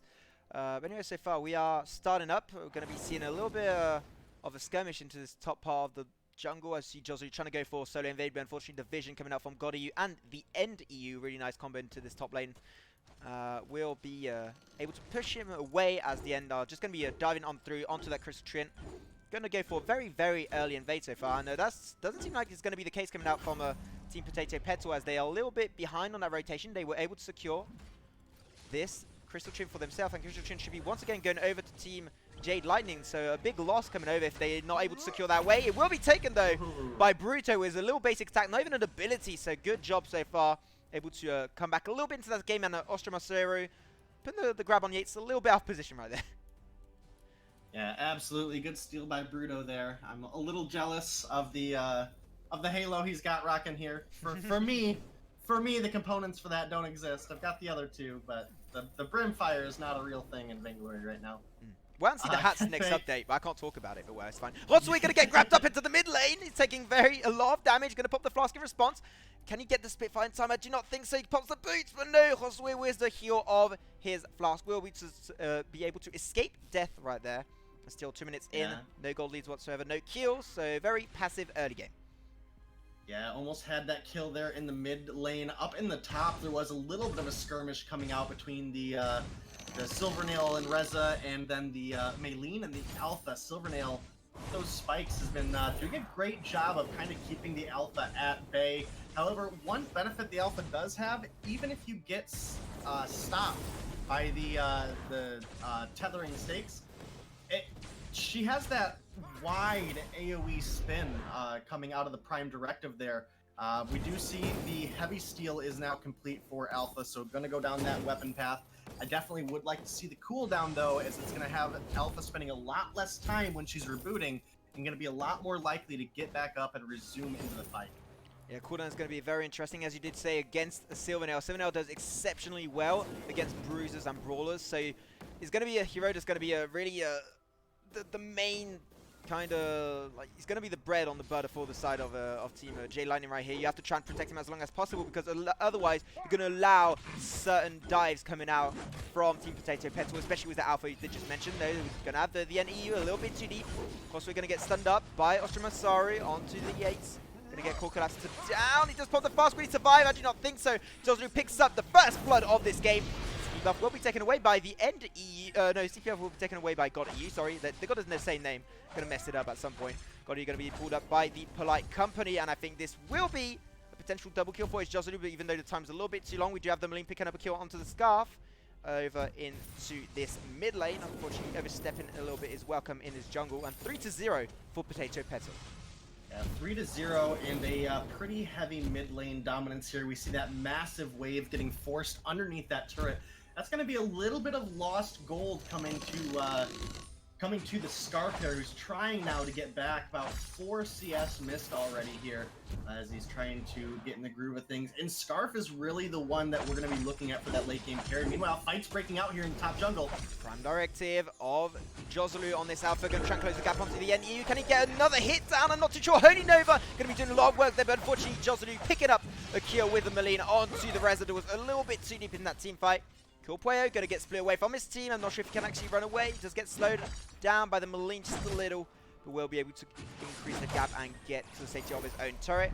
And now it's just going to be a Potato Petal securing as much jungle camps as they can. They got the gold oak. Holy Nova going to be missing out for Introvert. Unfortunately, going to be pulled a little bit back. But very, very nice flank coming out from the God EU on that Silver Nail weapon buff. Will be taken away. Will be secured by Kilpueo or someone in the middle of that fight there. I couldn't really see it. Will be the Yates by Ostromasari that does get that, but that's going to be a 1-for-1 trade in that little skirmish in the jungle. Yeah, absolutely. A couple kills put on the board there for Jade Lightning. Yates getting to an interesting spot. He has a lot of potential in this particular matchup. If he's able to land a Wolf's Maw followed up by an Overwhelm onto either Kinetic or onto Celeste, that's pretty much going to be lights out for one of those squishy heroes. The God EU running for his life. I think in the end, I'm pretty sure he's dead here, just wasting some time as he is trapped between 2 turrets and 3 enemies. And there's a kill going on over to the Potato Petals. Scarf forcing up his mid lane here. It's going to give him an opportunity to roam over and get that Crystal Treant, get that buff and some extra gold. Kinetic already reaching level 6, Scarf just ticking over to level 6 himself. We're going to start to see some of these ultimates come across the board. One of the big ones will be Yates when he gets to the Iron Mandate, as well as Celeste, because they have that global range. You know, potentially see some of those long-range snipes come out, and even Yates just cutting off the enemy or rejoining up with his team. Yeah, definitely. When you're looking at the side of Jade Lightning, they have so much map presence, absolutely insane. So they can just rotate really easily if they absolutely need to with the Yates and try and stop like split pushes or things like that. But that doesn't seem like the comp is going to be focused completely around that when you're on the side of Potato Petal. So I think they're just going to look for flanks with the Yates ultimate there as he does try and get like stun force. The core followed up with a core collapse. That's what I call synergy right there between Dorcas and the Hoswe. Not going to be able to find a kill, unfortunately, as the Colpill did pop out his flask. No Crucible was out at that point in time, unfortunately. The NEU going to be coming out on the flank there, trying to get a little bit of CCM damage on Joslu. Nice little bit of room, but the grab does connect onto Bruto under turret, but does boot away just in time. So still no kills after that, and they were able to grab 2 guys under turret. So unfortunately, the Yates not being as efficient as they would expect. And Bruto will be able to secure the weapon buff for himself. I think Joslu wanted it, but that's fine. Bruto on his own, though. Will be dipping into the darkness. Going to be trying to get as far as possible. Does get another form detonator with a heal. 500 heal from the ultimate of Introvert there. And he will be able to run away. Bruto surviving that 1v2 skirmish. Yeah, Bruno did make it out. You have to be very careful with the activation of Wolf's Maw in the Overwhelm. There was a huge potential there to get the Maylene stunned up underneath that turret. Probably would have survived the initial burst, but wouldn't have made it out so healthy. Maybe could have found the that kill on the follow-up. But now we do see the side of Potato Petal split up, and Jade Lightning is grouping together. Maybe looking down for a kill here if they can find it. Here comes the Reza. Yeah, 2v14 fight. That's going to be Yates. Going to be trying to flank up with his ultimate. He's going to be missing out. Bruto that dips down just in time. Nice thinking from Yates, but unfortunately not going to be working out. They were smart on Potato Petal to avoid that flank. they're going to be able to try and re-engage this. I've done 3v3 fight, but unfortunately Bruto is very, very low on energy, and so is also Nomo. So I don't think they have the potential to look for that fight, especially now that on the side of Jade Lightning, they are actually 4 members. Kill cam will be taken away. Holy Nova is available. Doesn't connect onto a Finn, unfortunately. Cannot get CC'd. Still 3v4, and it looks like the Jade Lightning are the ones that are running backwards a little bit here. Yeah, it does look to be the case, and like we mentioned earlier in the draft, the Finn is actually quite excellent at canceling out a lot of Gates' potential. The unstoppable River Troll unable to get pulled. Turret will be destroyed by Alpha there up in the top. Had a little bit of alone time with it. Oh, here we go! Ooh, very nice grab there, followed up by the core collapse. Going to get also Crucibled out. The battle of Crucibles in this mid lane 2v3. Still, no one's going to be going down quite yet.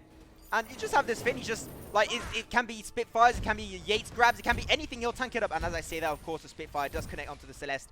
But now, yeah, still, Dork, as we said, doing a really good job on his positioning, and is going to be relying a lot because Yates is a hero that is here to punish you. If you are out of position as a carry, he'll grab you, stun you down, and then you'll just get completely smacked by the entire team and burst into shreds. So Finn is definitely it's a key element for the victory of Petal, of Team Potato Petal. And so far they've been pulling it off really well, and I think they're going to be able to go now onto this first mid lane turret as they did just get this Ghost Ring.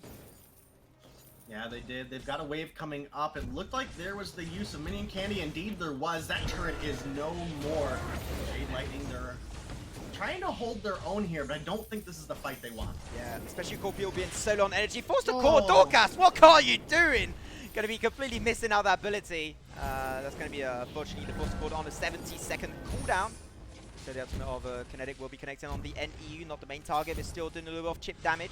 They're going to be rotating away at this point. And Alpha, we're not talking much about Alpha, but she's just split pushing in the top lane so far. Battle for the Crystal Treant. Will it be secured away? Should be going to the Celeste, secured with the Heliogenesis. Be careful, Josue. That's what I was talking about. Josue, you have to go back. You're against... Yeah, he's going to kind of try and grab you, but Solar Storm does connect. Not going to be taking anyone down. Still barely surviving, so they're going to be able to run away for now, at least. But Alpha, once again, I'm going to go onto the top lane. But Josue 1v2 does get the turret. Can he pick up this fight? He could. He's actually picking it up. A turret, a kill. What could you really ask for? Can he get another one now? He's going to pop his ultimate. Going to be able to go in reboot phase. But he will be dropping down at the very end of the day. Still 2-4-0. As he did pick up 1 kill and a turret. Man, Josue doing a lot of work with that Tension Bow Serpent Mask Alpha. Yeah, absolutely. That was an excellent play from the Alpha there. It did die in the end, but anytime you get that 1-for-1 trade and a turret, especially second turret, that was a well worth trade-off there. So 10-3 on the board, nearly approaching a 10,000 gold lead for the side of Potato Petal. And one of the things we do need to make note, you can't really see it on the map as much now, but early in this game, there was a lot of overlapping vision coming out of the side of Jade Lightning, you know, people dropping scout cams right next to each other, and that really limited what they were able to visualize within the map. So that's something they're going to need to be cautious about throughout the rest of this game and the rest of game 2, because they're not out of the running here yet. There's a pretty substantial gold lead, but you can't really count the Scarf out. Scarf, able to rein in that damage from the backline, can potentially force Dorcas on the Finn out very early. Damn, Josue there was on his own on the front lane. They could have been taken down, unfortunately. They're going to be able to find the engagement onto that Celeste.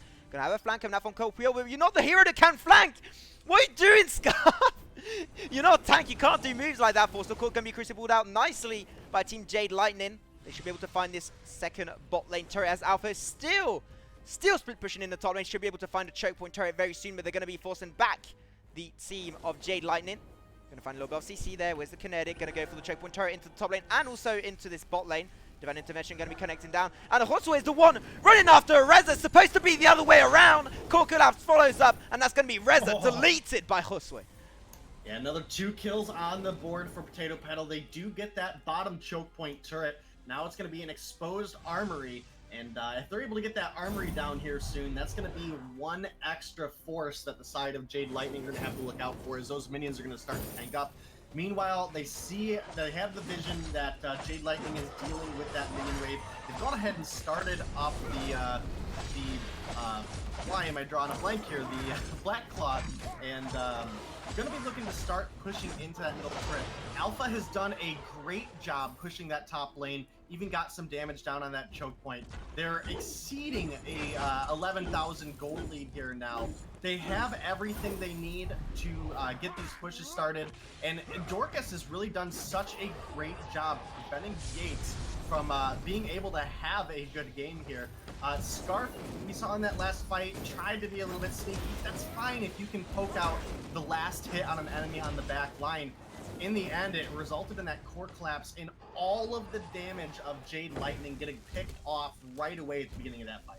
Right now, all lanes are getting pushed up. The top lane, the Alpha, the Connect in bot lane, and 3 members of Potato Petal into the mid, followed up with this Black Claw. Alpha will be joining the skirmish right now. Trevor going to try and get the engagement on Nosung Nomo. Nosung Nomo, he has the breaking point. He's stacking up 10 breaking point stacks. Trevor forced to use the war treads out.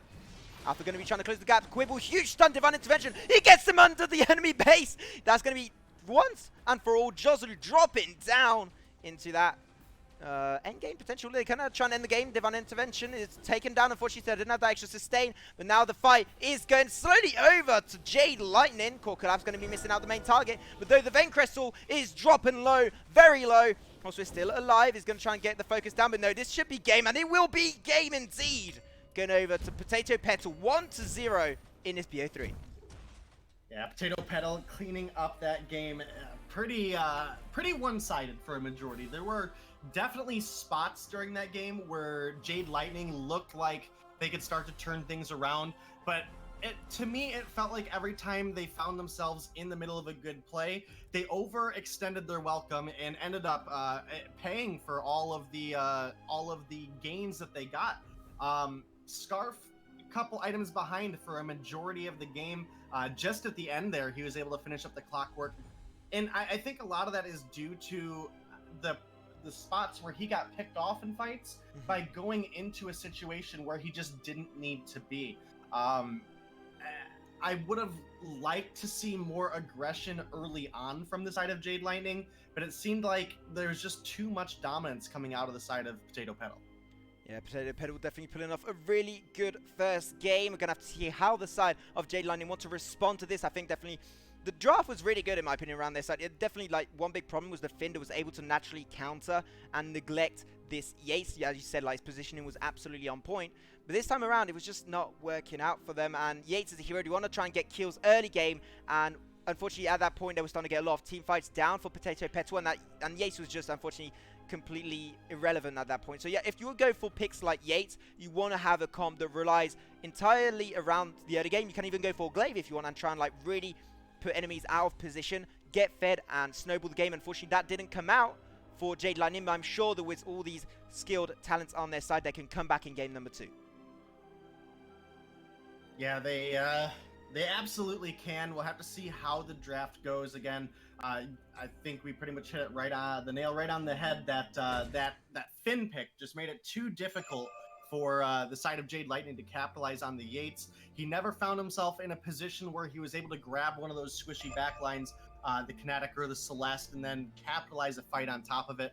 He did get a couple grabs on Maylene, but unfortunately Maylene's just not the one you want to go for. With the Royal Amnesty and the Wicked Escapade, she was just able to get out of all those rough situations. So we'll have to see moving forward if the side of Jade Lightning can get themselves a better draft, or try to get themselves into positions when they do have a bad draft that they can still utilize on some of those combos that they can get. Yeah, so just checking out, trying to get the players back in so we can try and jump in game number 2 ASAP. So if you did just join us, welcome on the Vgl EU Champions Cup. Hope you're all having a fantastic day. We do have 2 sets of BO3 today. The first BO3 was taken home 2-0 by Team Exceed up against Fairy Tail, and now we are in the second set of BO3s. So far, 1-0 going over to Potato Petal. Jade Lightning doing pretty good on their draft phase. I think they can put it off a little better, especially on around Yates, and especially as you're talking about the Finn. But they will be now this time around on the A side. So if they got any high priority picks such as a Finn, they can take it for their very selves. So we're going to have to see how they want to play around this second draft phase. So we're going to see if the players are ready to jump in draft, and we should be getting game number 2 ASAP.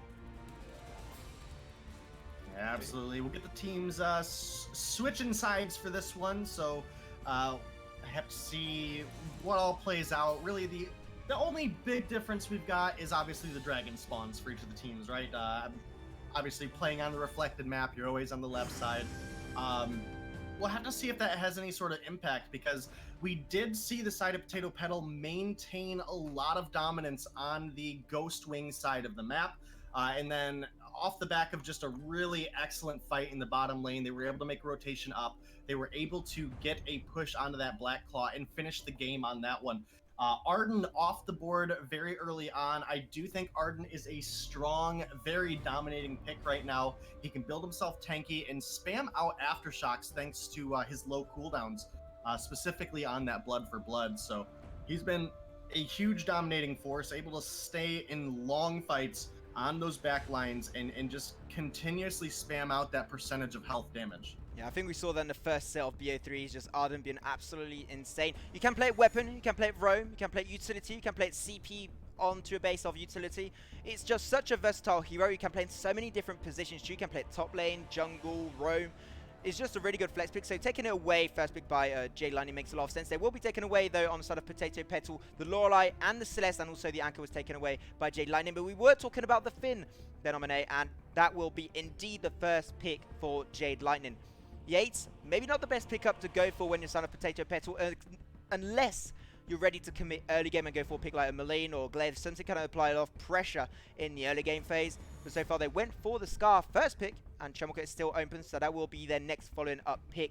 And Chumulka, Scarf together late game. When you have the Scarf put out, his ultimate put out is Dragon's Breath. It can do so much damage, and also I talked earlier about how much shield it could shred through. Passively, if you add to that a Broken Myth, that combo can be absolutely deadly. So I think right now Potato Petal, they are definitely on top of something for that draft. Kinetic and Yates will be the next pickups, so they have double grabs in this game day, and that's going to be applying a lot of pressure in the mid and late game phase when they have to force out those Crucibles. Yeah, specifically one of the scary things here is that double pull, like you mentioned, and the fact that Yates will not be blocked off by a Finn this time around. However, I still think that you have to time everything properly, right? So, you know, we're expecting that Potato Petal will be able to block that Force Accord, and we'll be expecting that Churnwalker will do his best to be in front of his squishy backline for that Wolf's Maw to land on him instead of, for example, the Scar for the Petal. The one benefit they do get here is that Finn has a much smaller hitbox, or a much larger hitbox than the Churnwalker.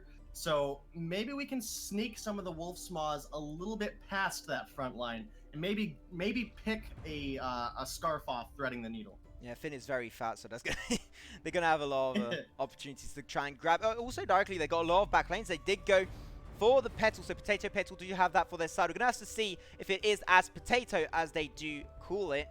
But right now, I think they might be playing a weapon bot or some position like that. I think that would be the smartest decision to go for. And Ozo! Cool Humanisto, Dave. Wow, how's that going to work? I'm not even sure. Against the Chumulka, he can get pulled around, but Ozo again picked up in the EU Champions Cup. How's that going to be good for Jade Lightning? Woo! Oh, saw too. Yeah, well, one thing with the Saw on the board is Ozo's pretty good at getting into a Saw and laying down an Atlas, and it can actually be a little bit on the difficult side while an Acro Bounce is going off to see that visual of the Atlas Pauldron coming out, because you'll get the splashes from the Ozo. There will be, he'll be bouncing back and forth between minions and enemy heroes, and he's going to be all around the fight. So assuming this ends up being a weapon Saw, there's a lot of opportunity for the side of Jade Lightning to shut that down. But it will be pretty heavily reliant on the Ozo doing well. Looking over at the other side, you're up on the board here with a Saw and a Scarf. You are going to have an incredible amount of lane pressure. So we'll have to see how Jade Lightning deals with that. The unfortunate thing for them is they don't really have anybody that's good enough at clearing wave to deal with the Saw efficiently. Especially like they have the kinetic and stuff like that, but like as you did mention, like Saw early game is going to be absolutely insane in terms of like pressure applied in the lane early. So Saw is going to be having to try and get a turret ASAP around the bot lane. Going to see the NEU and the God EU once again, the duo on that top lane going to be trying to get on Joselu. But Joselu will be indeed going CP Petal, so I think it might go weapon, but as they do have the sword, it makes no sense. He's going to be going CP. And CP Petal actually dashed out a lot of damage with his ultimate, with those explosions. And I think that right now, when you're dealing with a team that's so squishy on the team of Jade Lightning, I think Petal might have a really good impact when you get that ultimate unlocked on level 6. Definitely could, especially since you get quite a bit of utility out of that pedal. Saw is doing a good job up here, proxying that wave, farming out this healing treant. Can he get it? Nope. Introvert's going to go ahead and steal that one away. But again, Saw doing a great job proxying the wave early on here with the Churn Walker. And this is kind of one of the duos we're gonna see here is the Saw and the Churn Walker able to pull enemies back just into the range of Saw. Oh, great Wolf's Maw coming out of Introvert there. Can he do anything with this? It's not looking like it. He's gonna pop that flash, run away. Lyra able to get a kill on Kinetic. And that's going to be another one of the scary duos here in the lane.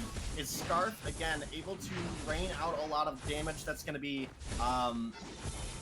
what's the word I'm looking here? It's going to be uncontested by the enemy just because they don't have anybody that is super efficient early on farming out the wave. But he also has that pocket heal coming out of Lyra. He's going to be able to sustain. He's going to be able to sit in that lane and gain a massive amount of gold. And that's going to make Scarf very difficult to deal with very early on. He's going to be able to put up those siege pretty easily, especially with the healing, and they're going to be able to hold that position for a very long amount of time. And now we are 2 minutes in, 1-for-1 on the kill board, and we have already an almost 1,500 gold lead going over to Team Potato Petal. With that Saw pushing up in top lane, he was able to get a lot of gold very early on, and I think he's going to try and commit to that. But Saw, later on in the game, is going to be hard to pull off, especially when you're against a Scarf, against a Petal who can poke you from afar. Oh, sorry. Sorry, that's not mentioning that one.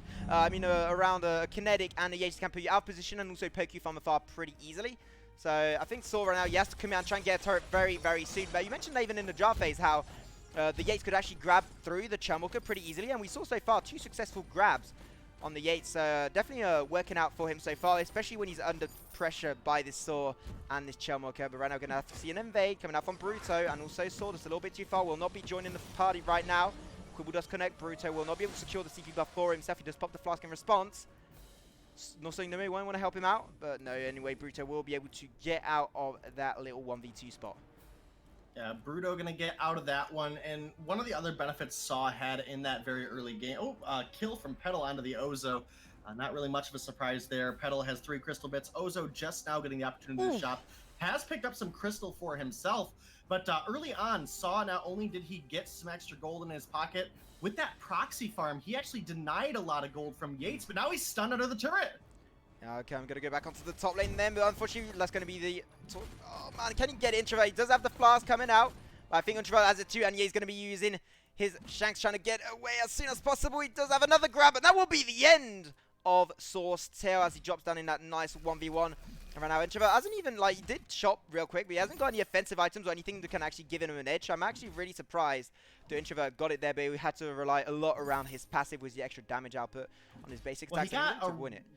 He got a really nice Wolf's Maw into the Overwhelm underneath turret. So Saw did take 2 turret shots, and then once Saw is spun up and has that ability to actually dish out damage, he's very, very slow, and because he's weapon power, the suppressing fire actually didn't hurt Introvert too much, which allowed him to stay in space, get that damage down, finishing it out with a Wolf's Maw, putting a 3rd kill on the board. A little bit better play coming out of the side of Jade Lightning this time around. Yeah, rotating there. Introvert does get a little flank on Dorcas, able to block away the stun though, so not too much of a problem. Gonna have Joselu rotation, a 4-man invade coming out up against a 4, even 5-man team, 4v5 invade as Soy still in the top lane. Weapon buff will be secured and taken away by its Joselu. Quibble does connect a lot of damage output, but in the end, unfortunately, cannot sustain enough with this Ozo, and he will be dropping first. 2-man down. Introvert, unfortunately, doesn't have his level 6, cannot ult his way away of that one, and he will be also getting ripped to parts by Team Potato Petal. Not able to do much, and even win 4v5 without any problem. So if they were 5v5, I can't even imagine how they would have gone over to Potato Petal. Yeah, 3 more kills on the board. An opportunity for Scarf now to push a little bit of damage onto this turret. We do see 3 members of Potato Petal getting on this Treant Gold. Saw able to push in that top lane. Another Wolf's Maw. Gonna connect onto the sauna, so Nomo might want to do a repeat. He does not have his flask right now. He's gonna be able to get it. I do think so. Oh no! He cancelled a basic attack animation. That could have been a kill, but Introvert, he does have his flask. He will be jumping back in, trying to get the stun. But stun does no, so Nomo, surprise! And that's going to be her pick going over to this Saw. Yeah, Saw able to clean that one up now that he's got a couple items, specifically that Serpent's Mask. There was a huge burst of damage early on coming out of the Yates, despite not having a whole lot of anything. Saw was able to sit there, eat those hits, heal up while he was dishing out that damage, and Yates immediately realized what a mistake he had made. Debated. Now Saw working his way up, getting some more gold into him and Scarf's pocket, taking down that gold treant there. Now weapon treant is up, gonna be going over to Saw, making his way back over into lane. Introvert now level 6. He does have that global ultimate, but he doesn't really have a lot of utility built for his team yet, and definitely doesn't have any damage of his own, but here he comes. Yeah, he's going to be jumping back in with his ultimate. That's going to also bang a rank from the end. Not going to be able to connect on Juzzalu, unfortunately. No, they're going to be very low. Not a lot of HP coming out on the side of Jade Lightning. Introvert going to be pulled back, yanked back even by this Chelmoku. Going to be dropping down first. The NEU. Foy was already into his own base, and he will be dropping down into his turret. Kill would he go down to the hook and chain? I'm not sure. Unfortunately, Chelmoku overstaying his welcome. Juzzalu, will he get the kill on Corpio? No, that will not be happening. It's still a really nice fight going over once again to Potato Petal, as Saw is just drawing that fight with split pushing top lane. Yeah, Saw got another turret down. Another fight's breaking out here in the bottom, though. You, can you make it out? I don't think that. Oh, not quite. That's going to be another kill going on over to the side of Potato Petal, and kind of maybe Petal not so potato right now, but here comes Saw. Ooh, he did get greeted by Ozo and Finn, but they didn't want anything to do with that fight. Treant stolen there by Saw. It was a crystal Treant, but, you know, that's gold taken away from the enemy, which Saw has done an excellent job so far. I do not want to be in the end EU's Ozo's boots right now. He's just getting completely denied his jungle farm. Not much can actually do. He might be trying to pick a fight against Dorcas on Josue right there. Do not have any vision. They do have the vision now with the scout cam. Crystal Trin going to be forward over. The NEU does have his Bangarang ultimate. If he does, he's going to be trying to jump in, but unfortunately that's going to be taken away and stolen by the Finn. Not your main target, but still pretty good. Force the core going to be crucibled out. Bangarang was available and the crucible's not available, so he can just jump on through. Going to dive under the turret. Will he get the kill? No, man! That was such a nice dive, but unfortunately the healing, as you mentioned earlier, is going to be really on point by Dorcas on this Lyra. Torpeo and Ultramaster are going to try to pick a fight. Juzzalu might be a little bit too confident on that fight, so he should back off right now. But still, a very nice fight coming out. Ozo going to be denied. Introvert going to be... Oh, man, that Crucible's on point. He's going to try... Oh, okay. Grab him closer to you. Thank you, Senoso Nomo. Yeah, now Saw is going to be trying to push up this wave. Ozo, level 7 to the level 9 of Saw. Not much he can do. He actually had a pretty sizable impact in that last fight. Unfortunately, with the Churnwalker and the Lyra, these late game fights are going to be incredibly difficult for Ozo. Specifically that he wants to jump around the fight with that acro bounce and get a lot of spread AoE damage. But the Bright Bulwark as well as the Torment can make it very difficult for Ozo to efficiently and safely get around a fight. So we'll have to watch how that works out. Meanwhile, we do have the Ghost Wing getting started up by the side of Potato Petal. Here comes Finn. Oh, just turned around, didn't drop a cam with the vision to see that Ghost Wing getting taken. So that's going to be a free one going over to the side of Potato Petal. I think they're going to be happy with that. Sitting 9,000 gold up at this point, having denied the enemies a massive amount of gold, and now with 3 in the mid lane, they're going to easily take that mid turret and start to push the wave up a little bit further. Yeah, especially with that ghosting buff, they get extra damage onto objective. Nice little grab coming down to Dorcas. Going to be popping the Crucible very early, but Force to Cord is available. He's only level 7, so he can't get the stun on his Quibble. Nosong Nomi out of position will be able to trade kills. 1-for-1 trade. Dragon's Breast going to be coming out from Josue onto this Scarf. Going to be having a jump back in from this Zozo, but I don't think that's really the best decision as Kinetic was completely split out. Will this get a 4-man team? Will this be an ace? Introvert going to be focused down the minions. They're running after him. Oh, he barely gets out for it. No, Lyra! Oh, Lyra! Whoa! Lyra carries, and she gets the ace for her team. Yeah, I was just getting ready to say that 1-for-1 trade is actually great for the side of Jade Lightning. And then they stuck in the fight in front of their turret a little too long and ended up getting aced in return. all day. That's going to be a win for Potato Petal. Look at that huge burst of damage Scarf is able to lay down on that box. One Spitfire is a third of that box's health. Now it's gonna be Scarf on the run. Oh, just Not kidding. on the run. No, he'll turn it Spitfire around. Goop turn around, and that's all of the Gotti use health.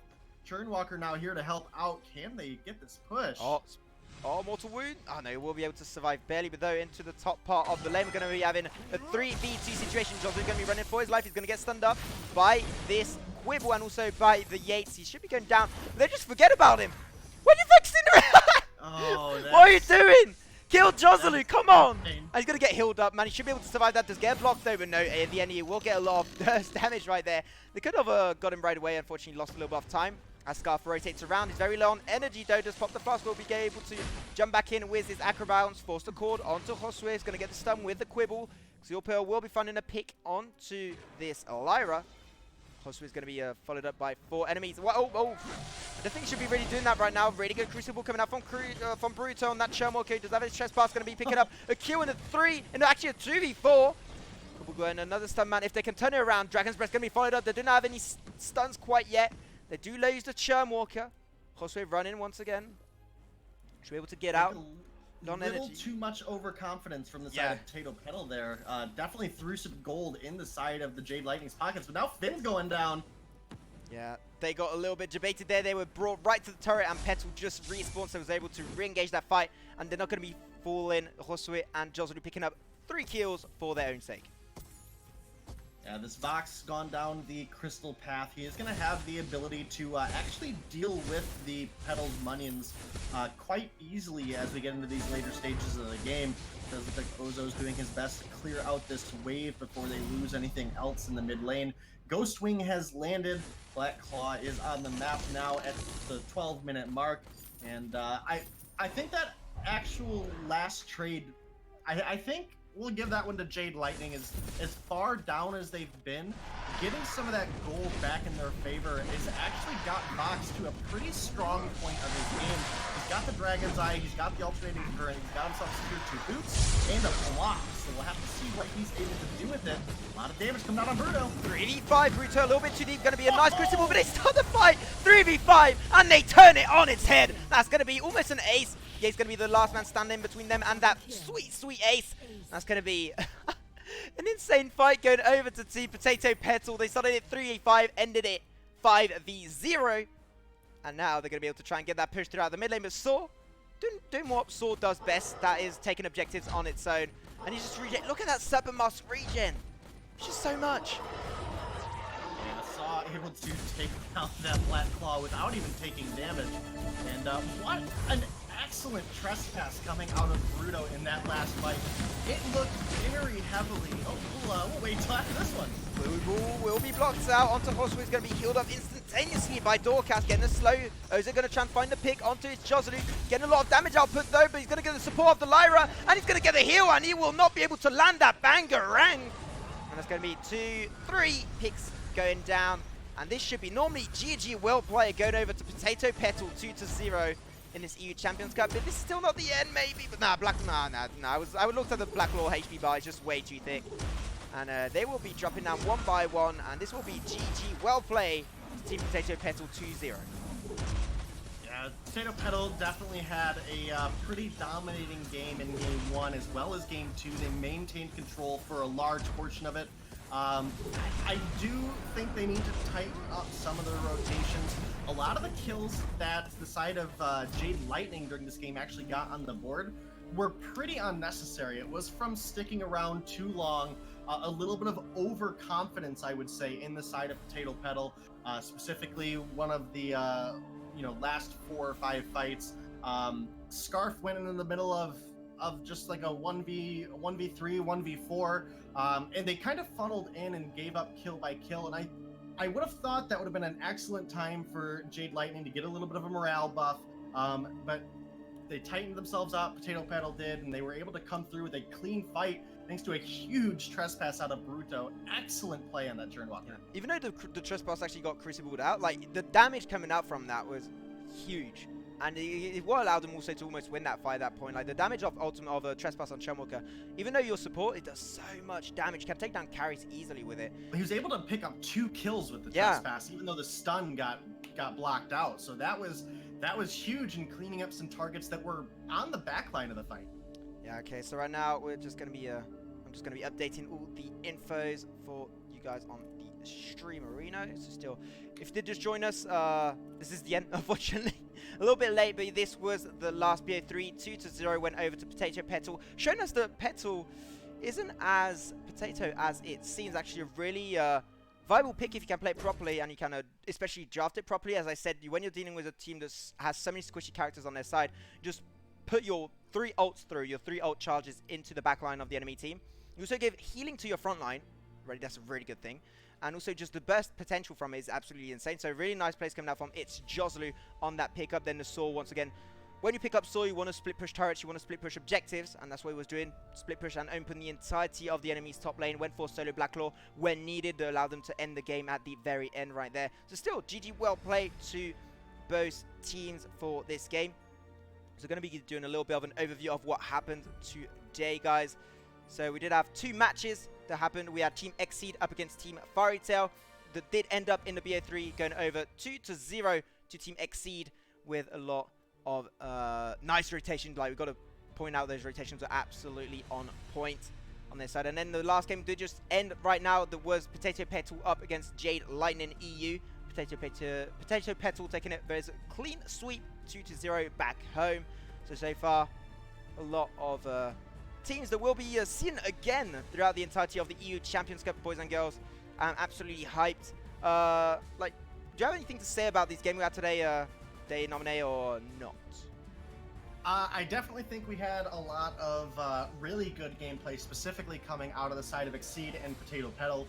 And I'm actually really excited to see those 2 teams go head to head. They just seemed like they had the best communication, the best rotations out of the teams we played today. Obviously, a lot of room for improvement from all of these teams. They played exceptionally well. But you know, these aren't the only 4 teams. We have a whole other group for you guys as well that we'll have to see how they fare off and what kind of skill they bring to the table. I'm just super excited that we get to actually see some competitive EU gameplay here, and how far EU has come from Vainglory 3v3 and just how good they look now coming into Vainglory 5v5. Yeah, like, it's really cool to have these kind of tournaments. We do have the WESG qualifier number 2 that's going on right now. That will be happening tomorrow at 6 PM CET if you are interested to check that out. It will be Team Spain up against Team Germany. So if you want to look for more European VG competitive action, this is definitely the channel to be on, MGL_esports. But there, you were talking, Day Nominee, about the Group B. So I'm going to be talking about this group real quick. So Group B is composed of 4 teams. It's Divine Vendetta, Team Sly, Team Invicta, and Defy GG. So I think we all know Team Sly and Divine Vendetta for being teams that had a lot of impact throughout the VPS early on. Sorry, the VPL. I said VPS. That's another tournament. Too many tournaments right now in Vainglory. Yeah, we're going to be checking them out. So on next Saturday, on November 24th, we'll be having our first set 2 self BO3s for the Group B. So the first match will be Divine Vendetta up against Team Sly, and the second match will be Team Invicta against Defy VG. So really, really big clash for Group B right from the start. I think the 2 best teams in that group are going to be clashing head-to-head right from the get-go. And then on Sunday, we'll be also having matches on Sunday, starting off next week for the EU Champions Cup. There will be the rematches, not really rematches, but the other matches that will be coming out for the Group A. There will be Exceed up against Jade Lightning EU. And also we'll be having the second match that will be Fairy Tail up against Potato Petal. Fairy Tail against Potato Petal is a match that I think is going to be really even. It's going to have a lot of a very interesting draft and rotation emphasis and also focus throughout the games, because both of these teams are really highly skilled players. Fairy Tail were not able to pick up the game today for themselves, but still I think they can do a lot of work up against Potato Petal, and I think that's going to be one of the most even games with Divine Vendetta and Sly across the board there. But anyways, we're going to be ending it here. That was all for today, so I'm going to be saying thank you guys so much for spending a bit of your time with us today. It was really a huge honor to be able to cast this with my good friend Day Nominee. Thank you so much for being with us today. Do you have anything to add before we wrap things up and move on to next week's matches? I do just want to once again touch to make sure you guys hit that Matcherino link that Mubad as well as myself have been putting out. Matcherino has been generous enough to give us 50 free codes that will add 50 cents to all of the prize pools. So that's a what, $25 each day that we cast, Maxman. So make sure you guys are using that that link. It's going to help out the teams. It'll be something that you guys can do for free, actually, just to get into helping out the tournament. And you know, again, that's all going to be going to prize pools courtesy of Matcherino. Yeah, definitely go check out that link. And also, I'm going to be going real quick before we do wrap this up, guys. If you want to support these kind of tournaments, it is hard to put it up and to put up these kind of tournaments. So if you do want to help us out and increase the prize pool for the VGL European Champions Cup, you can do that right now by going on mobilegamingleague.org/champions-cup, and that will really be greatly appreciated if you want to try and allow us to keep up this content and then maybe come up with a new edition later on this year, or even maybe in 2019, actually in 2019, because it's already in November, for maybe another EU Champions Cup. So if you want to keep us doing these kind of events, do not hesitate and go and check out that link. But anyways, I'm going to be wrapping it up right here. Thank you guys once again so much for spending a bit of your time with us today. I'm absolutely grateful to be able to cast and bring you guys the Vgl action EU deserves with my, once again, good friend and fellow caster, Day Nominee. Thank you for watching. Hope you had a good time. Stay awesome and see you guys next time on The Rise.